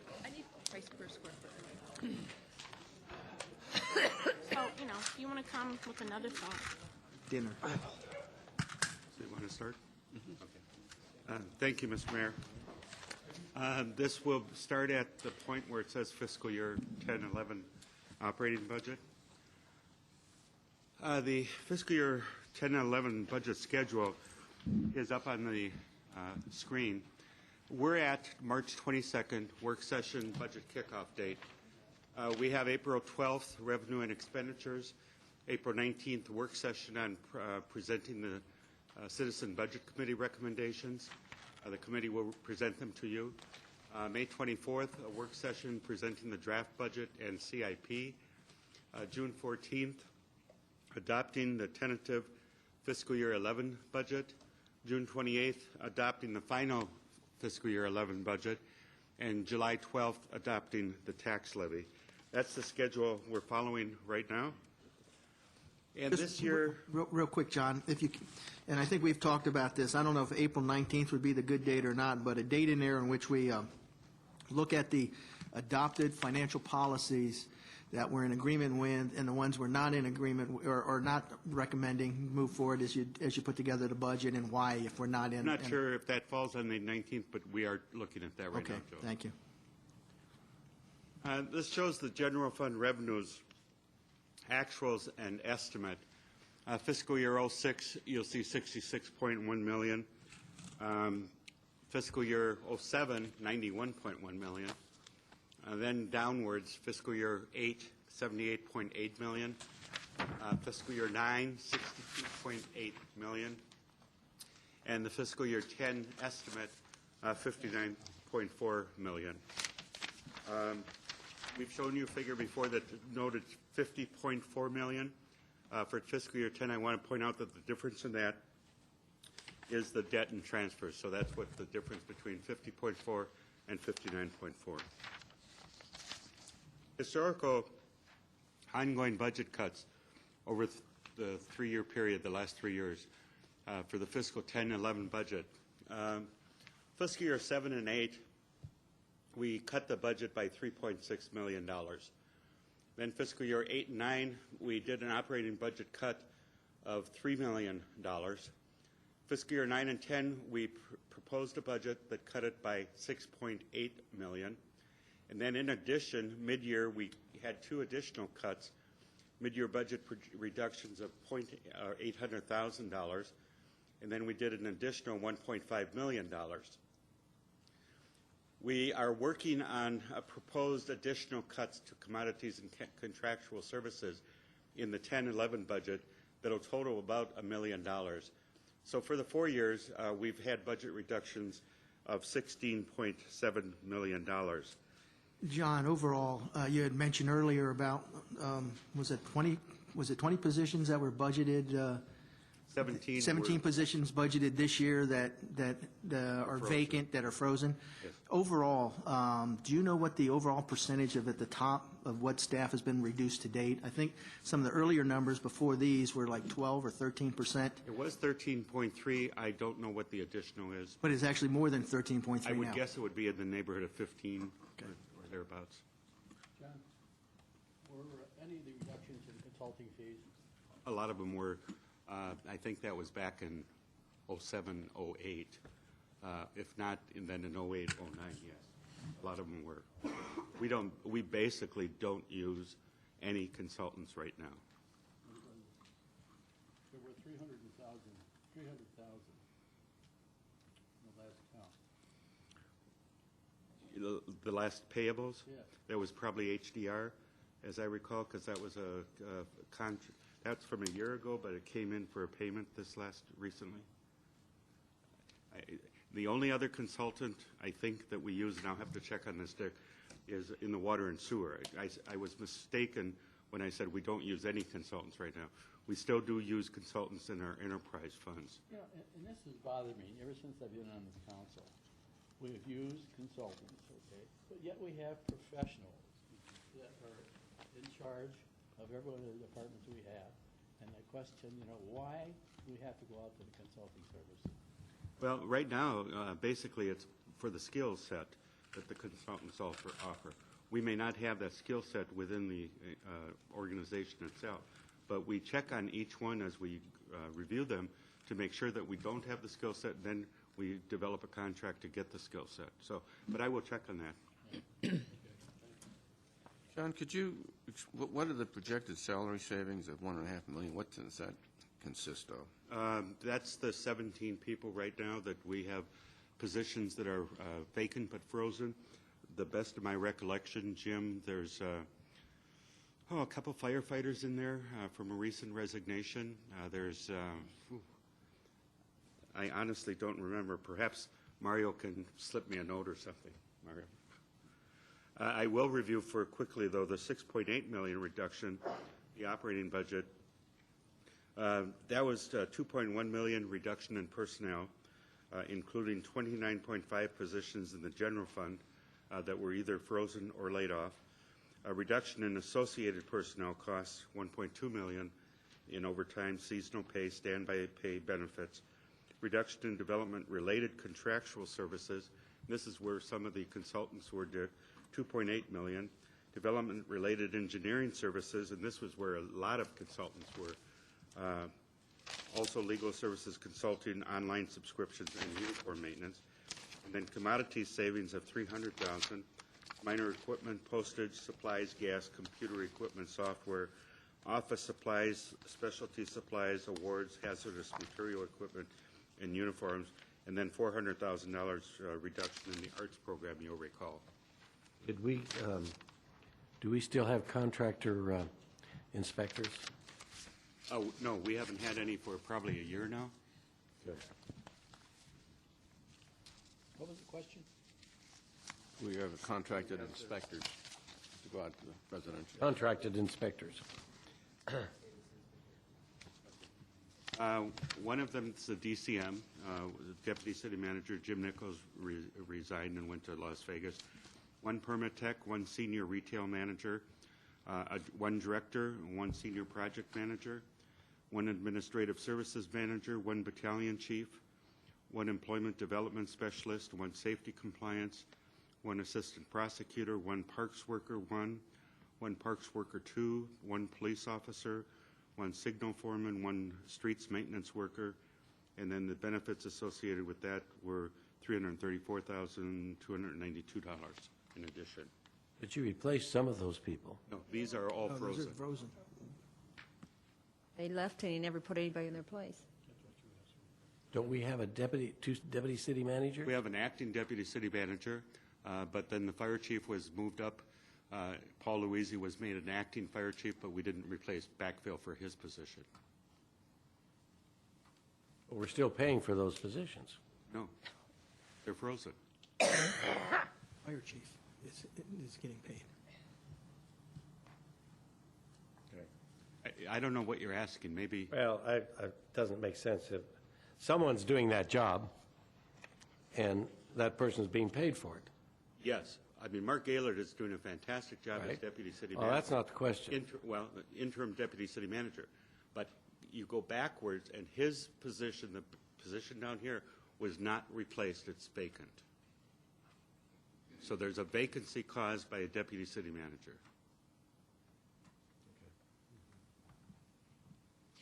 Can you tell us how many people have actually lost their jobs I think it was 27. due to the downturn? And 27.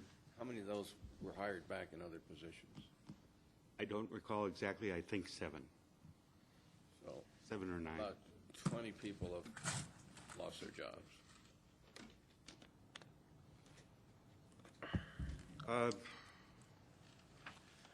Okay, I want to spend a moment on this projected deficit. If you look across from ongoing operating revenues, $52.139 million in 2010 and 11. Then 11 and 12 is $54,285,000. 12 and 13 is $56,769,000. 13 is $59,469,000, and 14 is $62.3 million. Then you have transfers in each of those years, and those are the charges.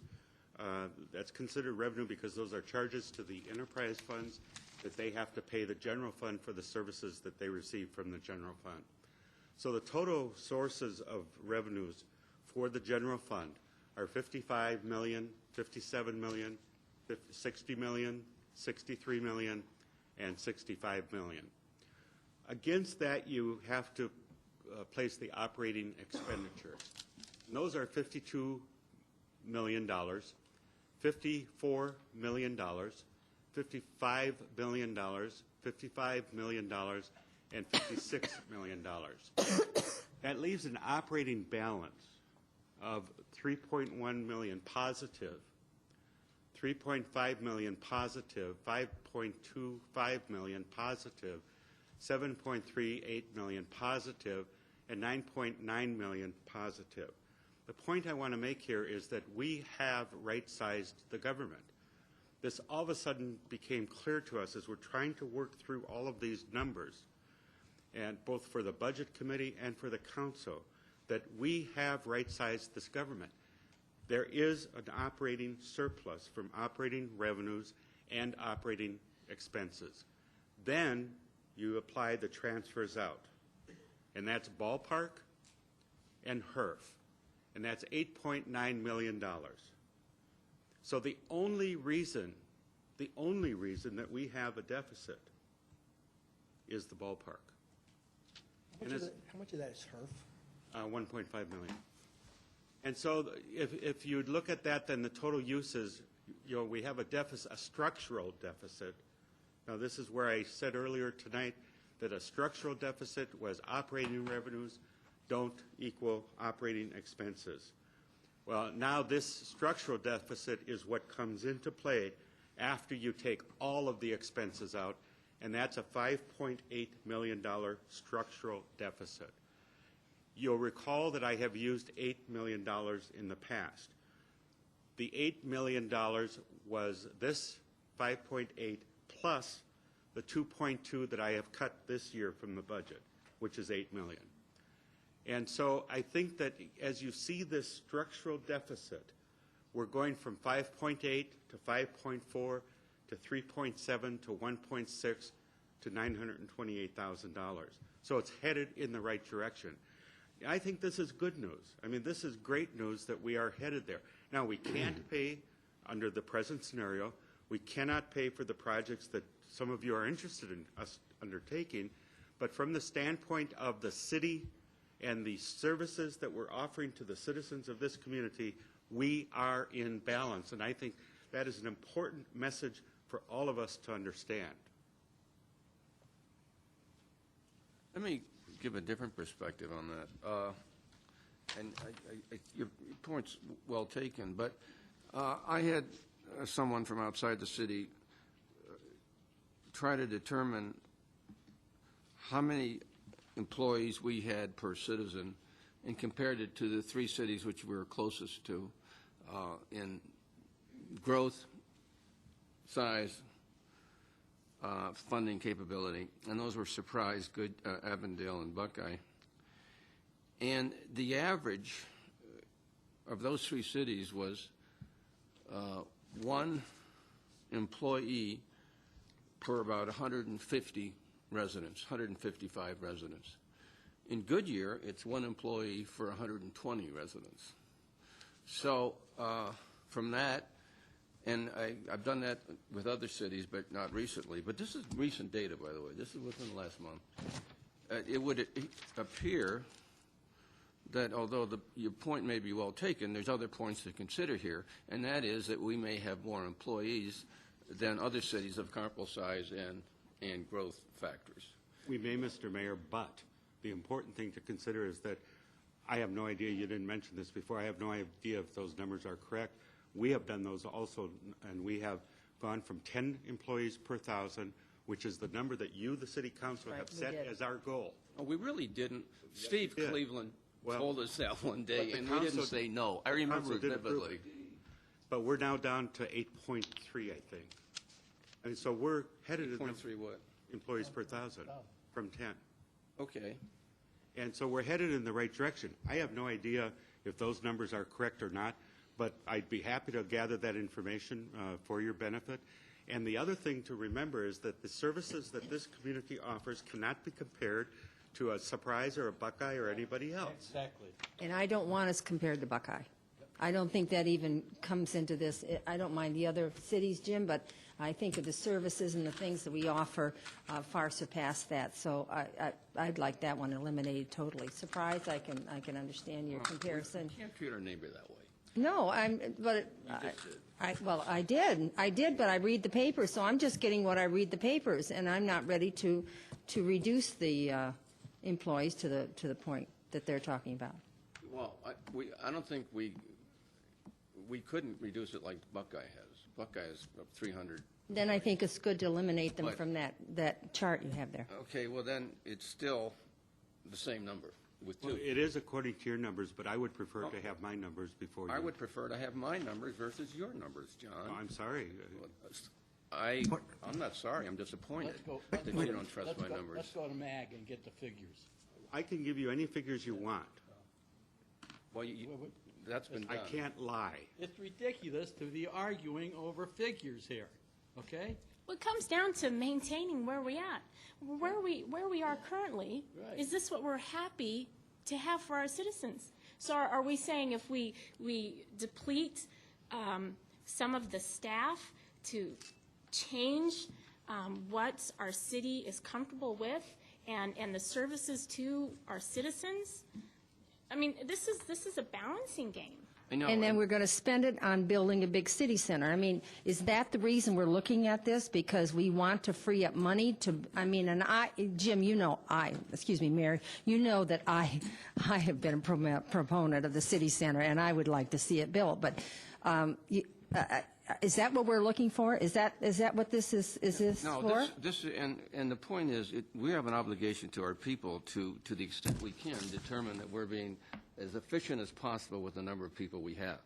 And in fact, this indicates that other cities are doing quite well with fewer employees per resident. I don't know that they're doing quite well. Well, I don't think so either, Mayor. Well, then, we have to be careful how we say that. Goodyear's doing very well. Surprise is doing quite well. Avondale has major issues of crime and other things, and they're doing quite well under those conditions. They have more problems than we have. So it's hard to compare cities from the standpoint of who's better, who has more problems. But this is a clear cut. For this number of residents, these are the number of employees. 2 of the 3 cities that you mentioned don't have ballpark. We have 27 employees in our ballpark. Well, Surprise has a ballpark. I said 2 of the 3 cities you referenced. I know, but the fact is, we agree that Surprise is a good reference. Surprise also has a city hall. They have 2 libraries, I think, not 1. You can argue it either way, and I think we don't want to criticize another city. I'm just saying that these are the cities that are comparable to us in growth factors and in relatively close by their West Valley cities. I found out if you compare it with these Valley cities, you get similar data. Those are bigger cities, though, so I try to keep it close. And what is your source for that information? well, I'm not going to reveal that. I got it from someone. You know, the only thing I look at is the community survey that we had, okay? And 90% of the people are happy living here. 92% of the people feel safe here, and they're only, these services are providing them because we're able to provide the money to pay for them. And I'm not about to cut that. I know you aren't. And the problem is that I think we have an obligation to determine if we can achieve the same level of customer satisfaction with fewer people. They're going to do it. Well, you don't know that. Mr. Mayor, I don't know that we can. I just know that I'm smart enough to know that we should study this sort of thing. I agree with you totally. We study that every day. And I would challenge you to show me where we can cut more. First off, I would direct you as the mayor and council to come back to council in 1 month and you show us where you can cut $4 million from your budget and you give us 3 different alternative ways to do that. I don't think that's fair, but if the council directs me to, I will. The council probably doesn't want to direct you to do that. They didn't want you last year, but that's our duty to direct you to do that. He But just, you're ordering him to do that. But I can't by You're myself. overriding the council, Mayor. I just said it depends on council. Well, But I still go back to the main source. If when we look at the city and how it's being run and the services that we're providing. Now, if you think we're over-providing in some of the services, I see by looking over staff, many people are doing 2 jobs. We can go to economic development. I see it in that department. I see it in several departments. Now, are we looking to build the city center and the education on the backs of firing employees? Now, is that what we're looking at here? Because it looks to me like our city manager has done a fairly outstanding job of meeting this budget, and he's working toward it. So are you just saying politically that big government is bad and we have a big government in Goodyear? So I'm getting mixed messages here of I'm just not understanding it, Mayor, I'm sorry. I don't think you are. I'm sorry that you aren't. But I'm trying to say that there's data out there which would indicate that we have more people than other cities of comparable responsibility sizes and growth factors. And I would like to know what departments that it absolutely, I'd Well, like, you know, I'd like that's to what have we it need to broken look down. at. Department. Compare departments to departments, if that's the, Now you're talking. That's Why exactly don't- what Why needs to be don't we compare how many police officers we have on a beat versus the other cities? Why don't we compare how many fire we have? Why don't we compare our various departments in size with others? And you can do that, but you really have to have a private consultant do that because all the variations have to be understood in comparing things. Mr. Mayor, if I may, you did that with Matrix. And that Matrix concluded No, we that we... didn't, sir. May I answer No, the question? let me, you didn't, I'm saying this. Matrix was done in a totally different environment. We It didn't was have the environment funding that you and issues. the council picked. No, Oh, it was an environment where we had that $91 million in revenue. The world has changed. Do you question that Matrix recommended that we hire additional employees? I think they made several recommendations, a couple hundred, many of which you implemented, many you didn't. Well, not you, but your predecessor. A few we didn't. Actually, quite a few. And that's okay. I'm not questioning how you responded to the Matrix, but I am saying that Matrix really is not applicable to the current situation. If you brought, and we don't want to pay for another Matrix, if you brought Matrix in here today, they would look at this entirely differently. Have you And they talked would to be- Paul about that? Talk to who? Paul, the consultant. Which Paul is that? the matrix. Yeah, Matrix consultant. I talked to him recently.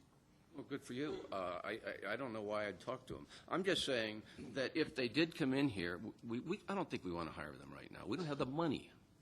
But they would be looking at it differently because we don't have much money. So they would probably try to find ways to be efficient within our current budget requirements. It would be a different. I'm not, we're throwing out these words here that what's Kavanaugh really saying? Kavanaugh is only saying that he has a responsibility to the people. This is not government of the staff, by the staff, and for the staff. This is government of the people, by the people, for the people. And I think we are endowed with the responsibility in this council to make sure that we're getting the best efficiency for the fewest number of people. To the people, I don't want to fire people out there, but I do think that if, in fact, we find we can do the same or as well with fewer, there should be a gradual reduction in force. And that's what I have been doing for the 2 years I've been here. Yeah, I don't find that to be true. Is it because there are certain departments you feel that need to be cut that haven't been cut? I don't think I think what I said was the point. The city manager needs to come to us with, this is what it would take to cut another $4 million from your budget. He may say bodies, he may say furloughs, he may say cut in pay. He may say we'll eliminate these reports, these services.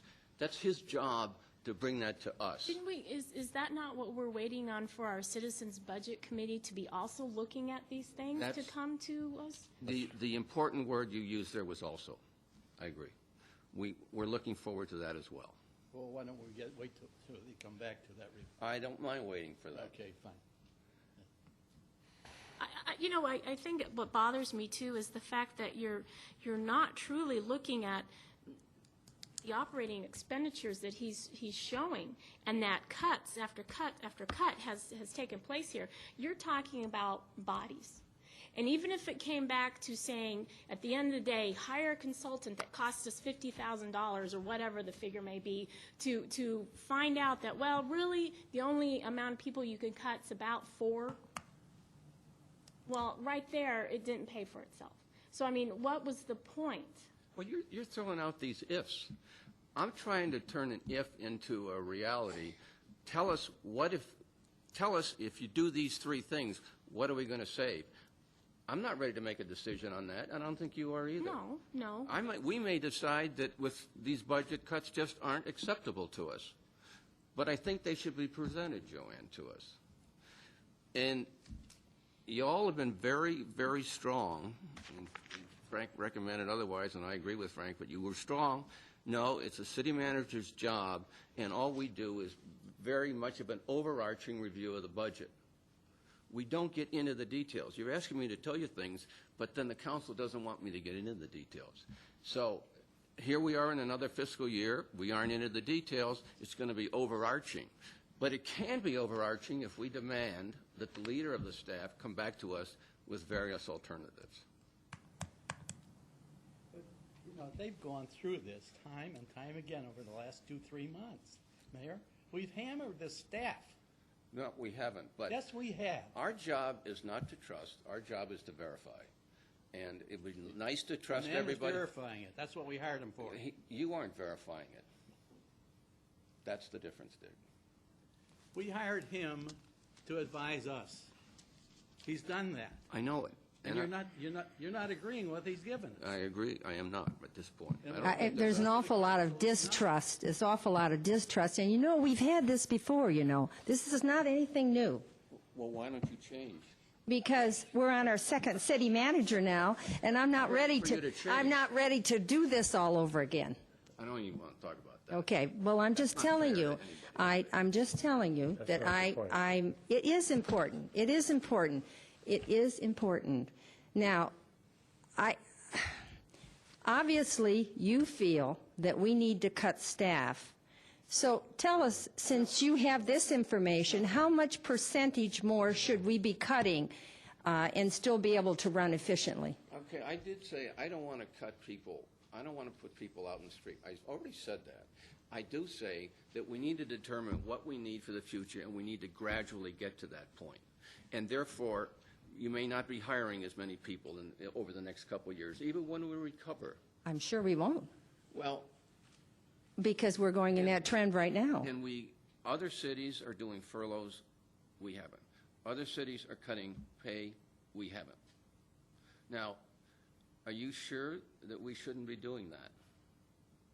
Because the citizen has a right to ask you that question. Certainly does. And I think we can't answer, no, I'm not sure. But I'd like to at least have a stronger feeling of reliability in what I am doing as the mayor, and that is ensuring that we're getting the best service for the price the citizens are paying. And that brings me to my point, and that is, we see a budget of totals for each department. We don't see a breakdown other than salary. This is the total of salaries. This is the total of resources. This is the total. I think we need to see it broken down to a point where how many people are in each of these departments, what else goes into this department, what is this that, what makes up this total for each of these departments' budgets? And we've always been in the dark in that. We just assume that it's going to be correct, that what they bring to us, what the city manager brings to us is something that we can trust. Well, at this point, I think there was a question that city manager asked me, don't you trust me, Frank? And I said, it was not a matter of do I trust you or not. It's a matter of us getting all the information, and we don't. It isn't that kind of thing called, do we trust you? We hired you. Of course we trust you. That's not the point. The point is we're not getting the information we need. I disagree also. Oh, there's obviously disagreement here, and it used to be 5-2. It's now 4-2 and 1 unknown. But but that's all right. I could say, is that fair too? I could give. 5-2. I know, but is it? I mean, it's because that's our opinion. I agree. Okay, all right. Okay, I'm saying it's it was not 5-2. Okay. And our opinions apparently aren't changing too much, right? Is what I'm trying to say. But we do need to carry this out without putting things in each other's. Although, can I say one more thing? I do want the public to know that whenever I've needed some information, I've had any question, I've always been able to get it from the staff or the city manager. Now, if you want to say If you're a person that doesn't trust, and you're a person that says, they're probably not giving us the right story, but I'll ask. Well, that's a different. I can't answer for those people that are doubting Thomases. But Why not? But the information is always there, and it's public information. I don't know, guys. To me, the focus is on that little yellow part down there at the bottom, which is the $5.8 million. The only reason why most of the cities, Phoenix and Surprise and whatever, did furloughs and pays cuts because they had a problem that you see in brackets down there of a minus number so they could balance their budget. To me, the key is where to find the $5.8 million. If you're going to cut more of it, you still got to find the 5.8 plus that. And to do what? I guess is my question. To me, it's focusing on the balance of the $5.8 million. I hate to simplify, but I mean, Yeah. as a budget mind, that's So look the for way- that. That's what to me, that's the issue. I can tell you from experience, being in there, to go from 10, which was almost forever, I worked for the city for 10 years before I ran for this office, was about, the 8.3 is the lowest per thousand it's ever been in the history. Now, again, that goes back about 12 years, because, when I first started them, it was around 9 or 10, but I don't think it was ever, and I could be wrong, they could do some research, but I don't think it's ever been in the 8s per thousand. And not only that, we've added additional area. So when you look at police, you just can't go per thousand. They're covering now, how many square miles? 190 square miles? Well, they're not all down in Sonora. Yeah, but eventually they will be down there. And so if you take, 1,000 police officers in 10 square miles, and you put 1,000 police officers in 50 square miles, in the same amount of people, you're going to have, so many officers per thousand, but is that accurate? Because you got to compare size as well that they're covering. So there's a lot of variables, services, area of the city, access. So it gets really complicated when you start looking at employees per thousand and looking at what should be there because of the level of services and the size of the city. So And the to me, the technology. focus is the $5 million. Yeah, and it's not, that is the focus, but how you get it is where we disagree. Okay? Yeah, no, I know That's the difference. And other things are important. We want to make sure we're doing the right thing because we do want to be a city of great stature. And we're only going to be that with those things that we're talking about for the future. And we've got to sign on to those soon, or we're not going to have those. So it's a matter, what is your objective for the city of Goodyear? Is it to be one of the great cities of the valley at 600,000 people? Or are we going to be one of the great cities in the country? And you get there by minimizing the cost of doing business and using money to develop other opportunities to marshal resources so that, in fact, you're doing the right thing for the future, whether it's in culture, city hall, ball fields, safety, the whole thing. You got it? It's all one package. And I know you all agree with that, but you get there by making sure that the cost of doing business is at its lowest possible level and still achieving services that you need. And I'm not sure we're there, is my point.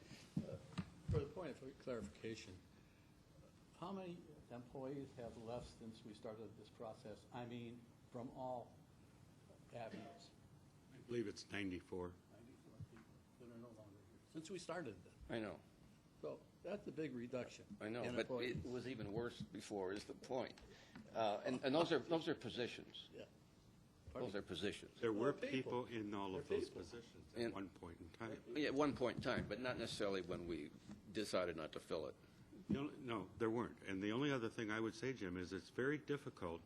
If the council wants me to do, how would you cut $4 million?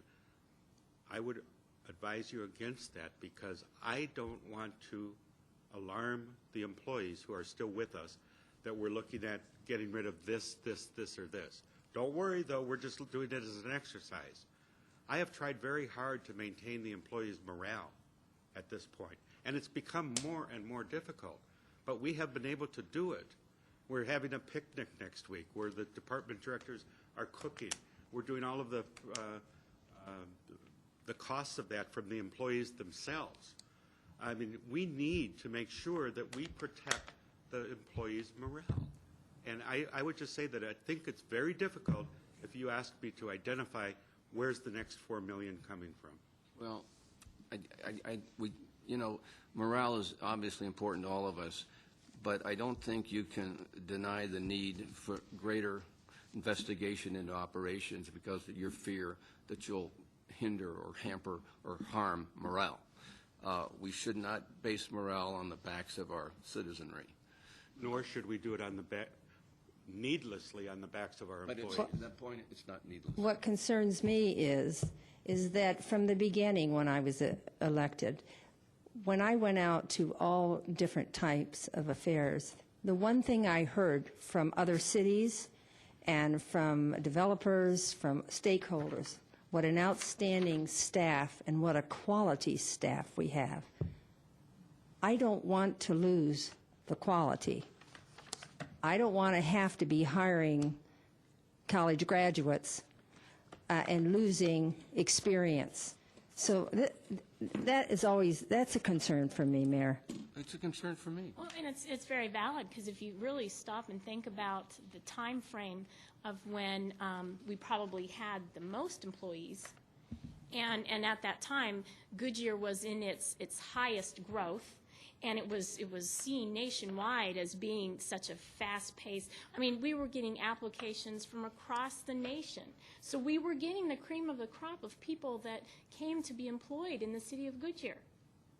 And yes, I mean, you have to think about that for a moment, and you have to think about what are these people doing, holding on tightly to Goodyear, going without raises, doing for 3 years now. Already 94 positions gone. I mean, and yet they're still hanging in with this city. And we're going to hit that point that we're going to really start losing our talent. And that isn't true. Well, every city's facing the dilemma we are. I understand, and I understand efficiencies. I have my own staff. I understand that. But I also look at the fact that many employees are either have been frozen, were laid off, have quit, whatever it has come to be. But then you also look at all of the reductions in spending for the last 2 years that the departments and manager has already done, and you're coming down to flat out core services. That's what it is. That's what it is. Now, a year ago, when you came to us, John, and you said, okay, this is where we're at, and we had to have the sales tax discussion. And you said, these are 27 positions, whatever it was, that you were going to be laying off. You stated that if we did not go any further with sales tax or other things like that, there was going to be another set of layoffs. So at that time, you had to have had in the back of your mind what you were going to do and what those positions were. Now, if that's something that you can share without having to go, back and alarming people, but saying, you know what, this was what my other plan was, if we had not have taken the sales tax issue, who would they have been or what those positions would have been? Maybe some of those are already gone anyway. I don't know if you still have that information or you still have that thought. We still have it, and I will take a look and see what I can give you, yeah. And I'm not saying I want to do without that. identifying who they are. That's my, without causing alarm. Obviously, That's my point. I have thoughts about where we'll go if we have to cut another 40 people. I have thoughts of where we'll go if we have to cut 2 people. I have thoughts if we have to cut no people because we're balanced from our operations standpoint. Right. A good manager would not operate without any of those plans. But I don't share them with people. I respect that. I think what do you you have to plan- share them with us because we're responsible for 64,000 people. You're responsible, Mr. Mayor, in my opinion, with all due respect, to balance the budget, and I am proposing a budget, or will be, that is balanced. You don't get it, John. I Really don't get it.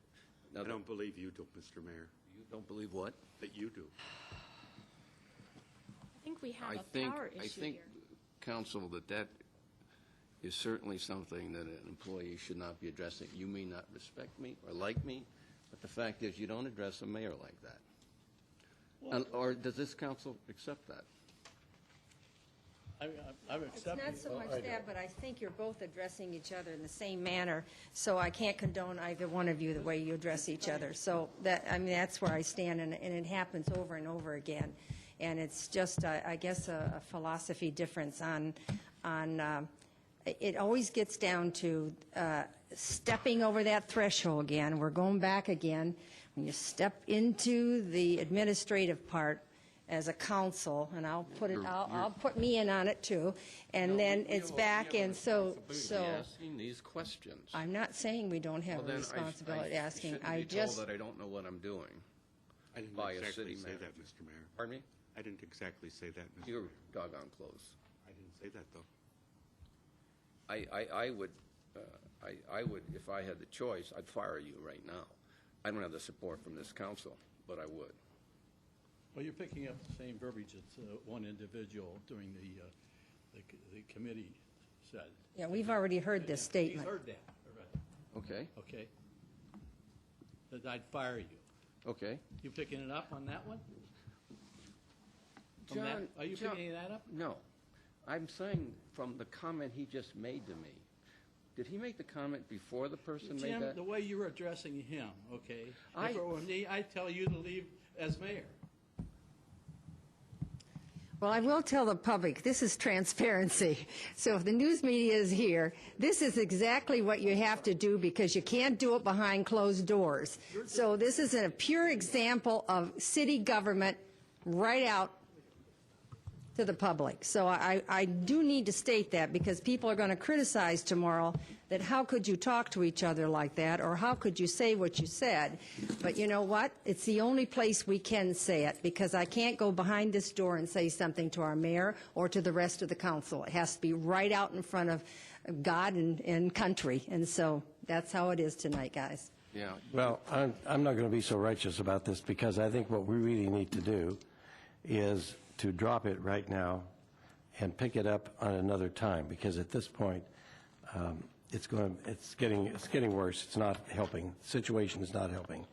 And certain members of the council are in conflict with other members of the council.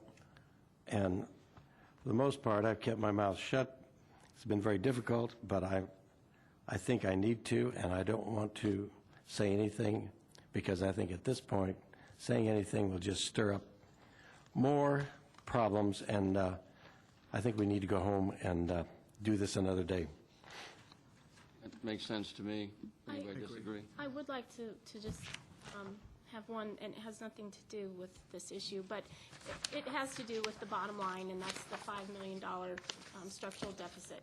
And really, management has not had the chance yet to even say where they see those cuts coming from, because they're going to have to present something as to how we're going to take care of that $5 million. And so really, we're kind of, the questions that are being asked right now really are a little premature, because he hasn't actually given what his thoughts are going to be as to how we're going to tackle that $5 million deficit. So, you know, maybe some of that answer was going to actually be coming to you, Mayor. Well, it's in here. It's in here. Well, we didn't get that far yet. I know. So if you'd like to continue the meeting, we can. You know, if we But- can go on and truly deal with, let's get away from, you know, let the tempers lie and finish the presentation. I would like to hear it because that's really what it's about, the deficit there. If everybody else would like to adjourn. I'm for it, Joanne. Let's go for it. I would like to finish it as well because I am learning this and I have some questions relating to the presentation that I'd like to ask John, if that's okay. One is your operating expenditures. Is there any built-in for growth? Because we were hearing a 2% growth, 2 to 3% growth from other presentations, but I'm noticing a very minimal growth on your ongoing operating expenditures for the next 5 years. I mean, it doesn't even look like any salary increases are built in there or anything for a 4 to 5 year period. Excuse me, Mrs. Loretano, there are no salary increases in the next 2 years. They come back from a planning standpoint, the third year, to 2.5% level. There is no growth in these figures. We are trying to suck it up and do everything we can within the budgets that we have. So from a growth standpoint, we're growing at 2.6% per year, which most cities would die for. But no, we are not adding any additional people other than one. I've added this year one building inspector because we had 377 single-family homes so far this year, and last year we had, I think it was 254, something like that. So we've had a growth of 100 new home permits given. So we used to have 7 building inspectors. We've cut that by 4 to 3, and so we've cut it more than in half, and now we've added one more back. But that's about the only growth that we've had. Okay, that was my question, what kind of projections we have, because it seems like there's no growth there, and even with that, the deficit at the end of the 5 years is still almost $1 million. So I guess my question is, I guess you're going to get to in the presentation, where else do you see fat, if any, or how to get almost $6 million? That's my question, is I agree with Joe, where do we get it? If I may. Yeah, let's go with a briefing.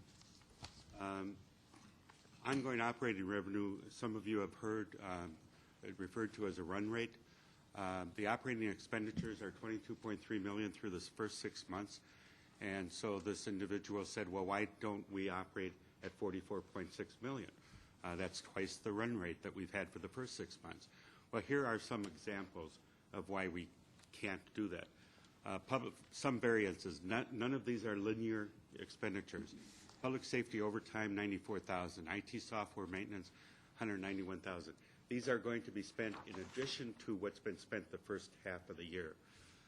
Legal services, $80,000. Victim advocacy building, $247,000.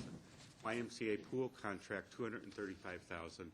Emergency service agreements and Sonoran Valley Sheriff's contract, $211,000 and $157,000.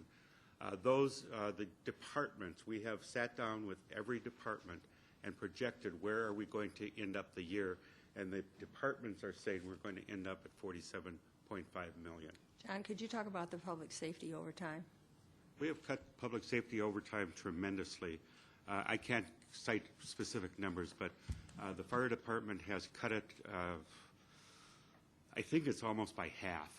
And we've done that by bringing up the Sonoran Valley people that were hired, and we negotiated a new contract with the town of Maricopa to provide fire protection, and that left us with 14 people that were manning that station down there that we hired 2 years ago because of the annexation. And when the developer was obligated to pay us back for that, and obviously that didn't come about, so we had 14 extra people. We moved them back up. We did a contract with Maricopa, I think it was for $72,000 for a year and $50,000 for help in relocation. And then we brought the 14 people up, and we have tried to move them around to different stations as we had openings from sick leave so that we wouldn't have to fill it with overtime. And we have cut, as I recall, the number was $603,000 in overtime based on that effort alone. Now, that doesn't equal the 14 people, but it comes a long way towards equaling that. The police department, Mark Brown has done an incredible job of managing, as Paul Louisi has, of managing all of his people. We actually send officers home at 3 days if they've already worked their hours. And how are we working the stadium? We are, this year, it is going to be paid for out of the police budget, and we are projecting, I believe that the police are going to spend, I believe it's about $300,000. Their budget is roughly $591,000, so we're saving significantly. John, can you break out that figure of 213,000 emergency service agreement? The $211,000 emergency service agreement and the Sonoran Valley Sheriff's contract. Yep, that's the one I was questioning. The Sonoran Valley? Yeah. The Sheriff's contract?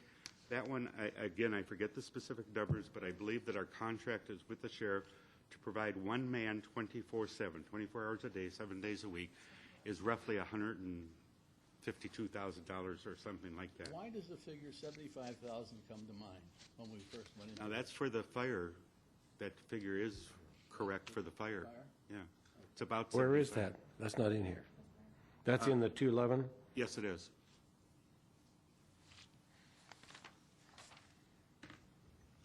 The deficit for fiscal year 10 and 11, Ms. Loretano was asking about this. This is some of how we're looking at trying to balance this budget.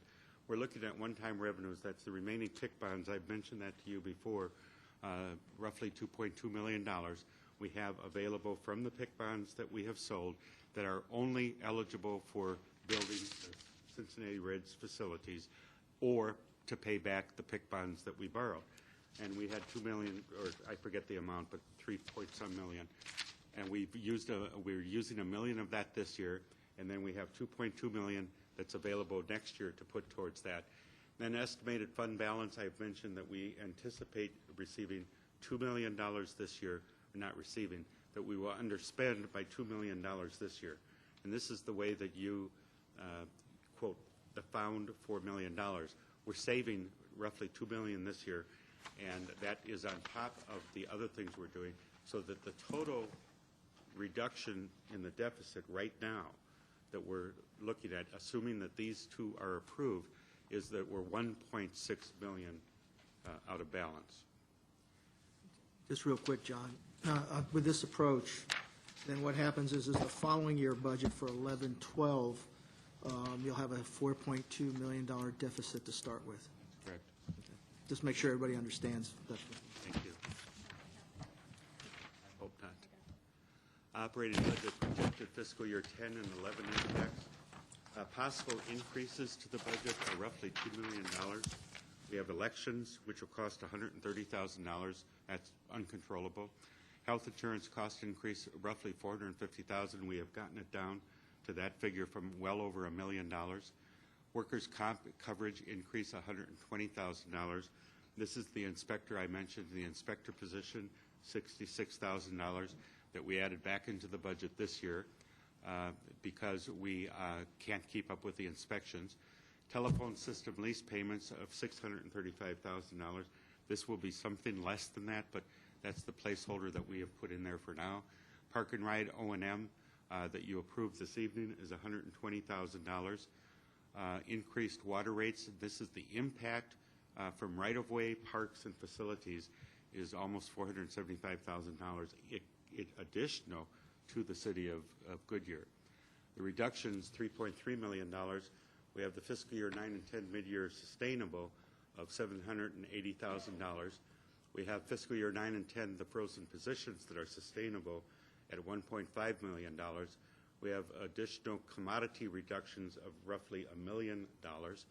And we are looking at suspending employee benefits, the longevity pay, which I forget the numbers exactly, but I think it's 104,000, somewhere around there. The vacation cash-in program, I believe, was in the neighborhood of $140,000, and the health savings retirement account, which was in the neighborhood of $100,000. I have told employees that those they were paid this year because they were budgeted, and we kept our commitment because they were expecting it. But I told them that this next year they may not be included in the budget, and personally I don't think they will be. New revenues, we have the user fee study implementation, about $55,000, and the increased revenue projections from a full year of the sales tax, which we only collected 3/4 of the year, you'll recall. So we have an additional $1 million of revenue from there. John, if I read this correctly, the 1.6 million is the shortfall on the page before. Then you add another 2 million, and then reduce 3.3, and then add another 1. Is that how this is working out? Yes.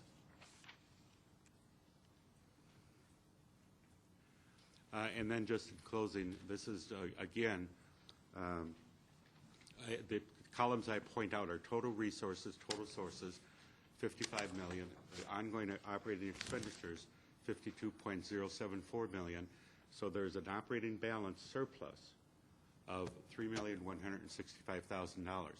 Then you apply the ballpark and HERF, and that's $8.966 million. and therefore you end up with this $5.8 million deficit.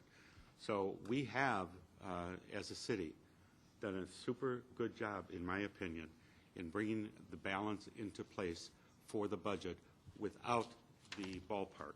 And now we have to struggle our way through 5.8 million, 5.4 billion, 3.7 million, 1.58 million, and $928,000, and that will have accomplished the entire problem, or solved the entire problem. That's it right now, Mr. Mayor.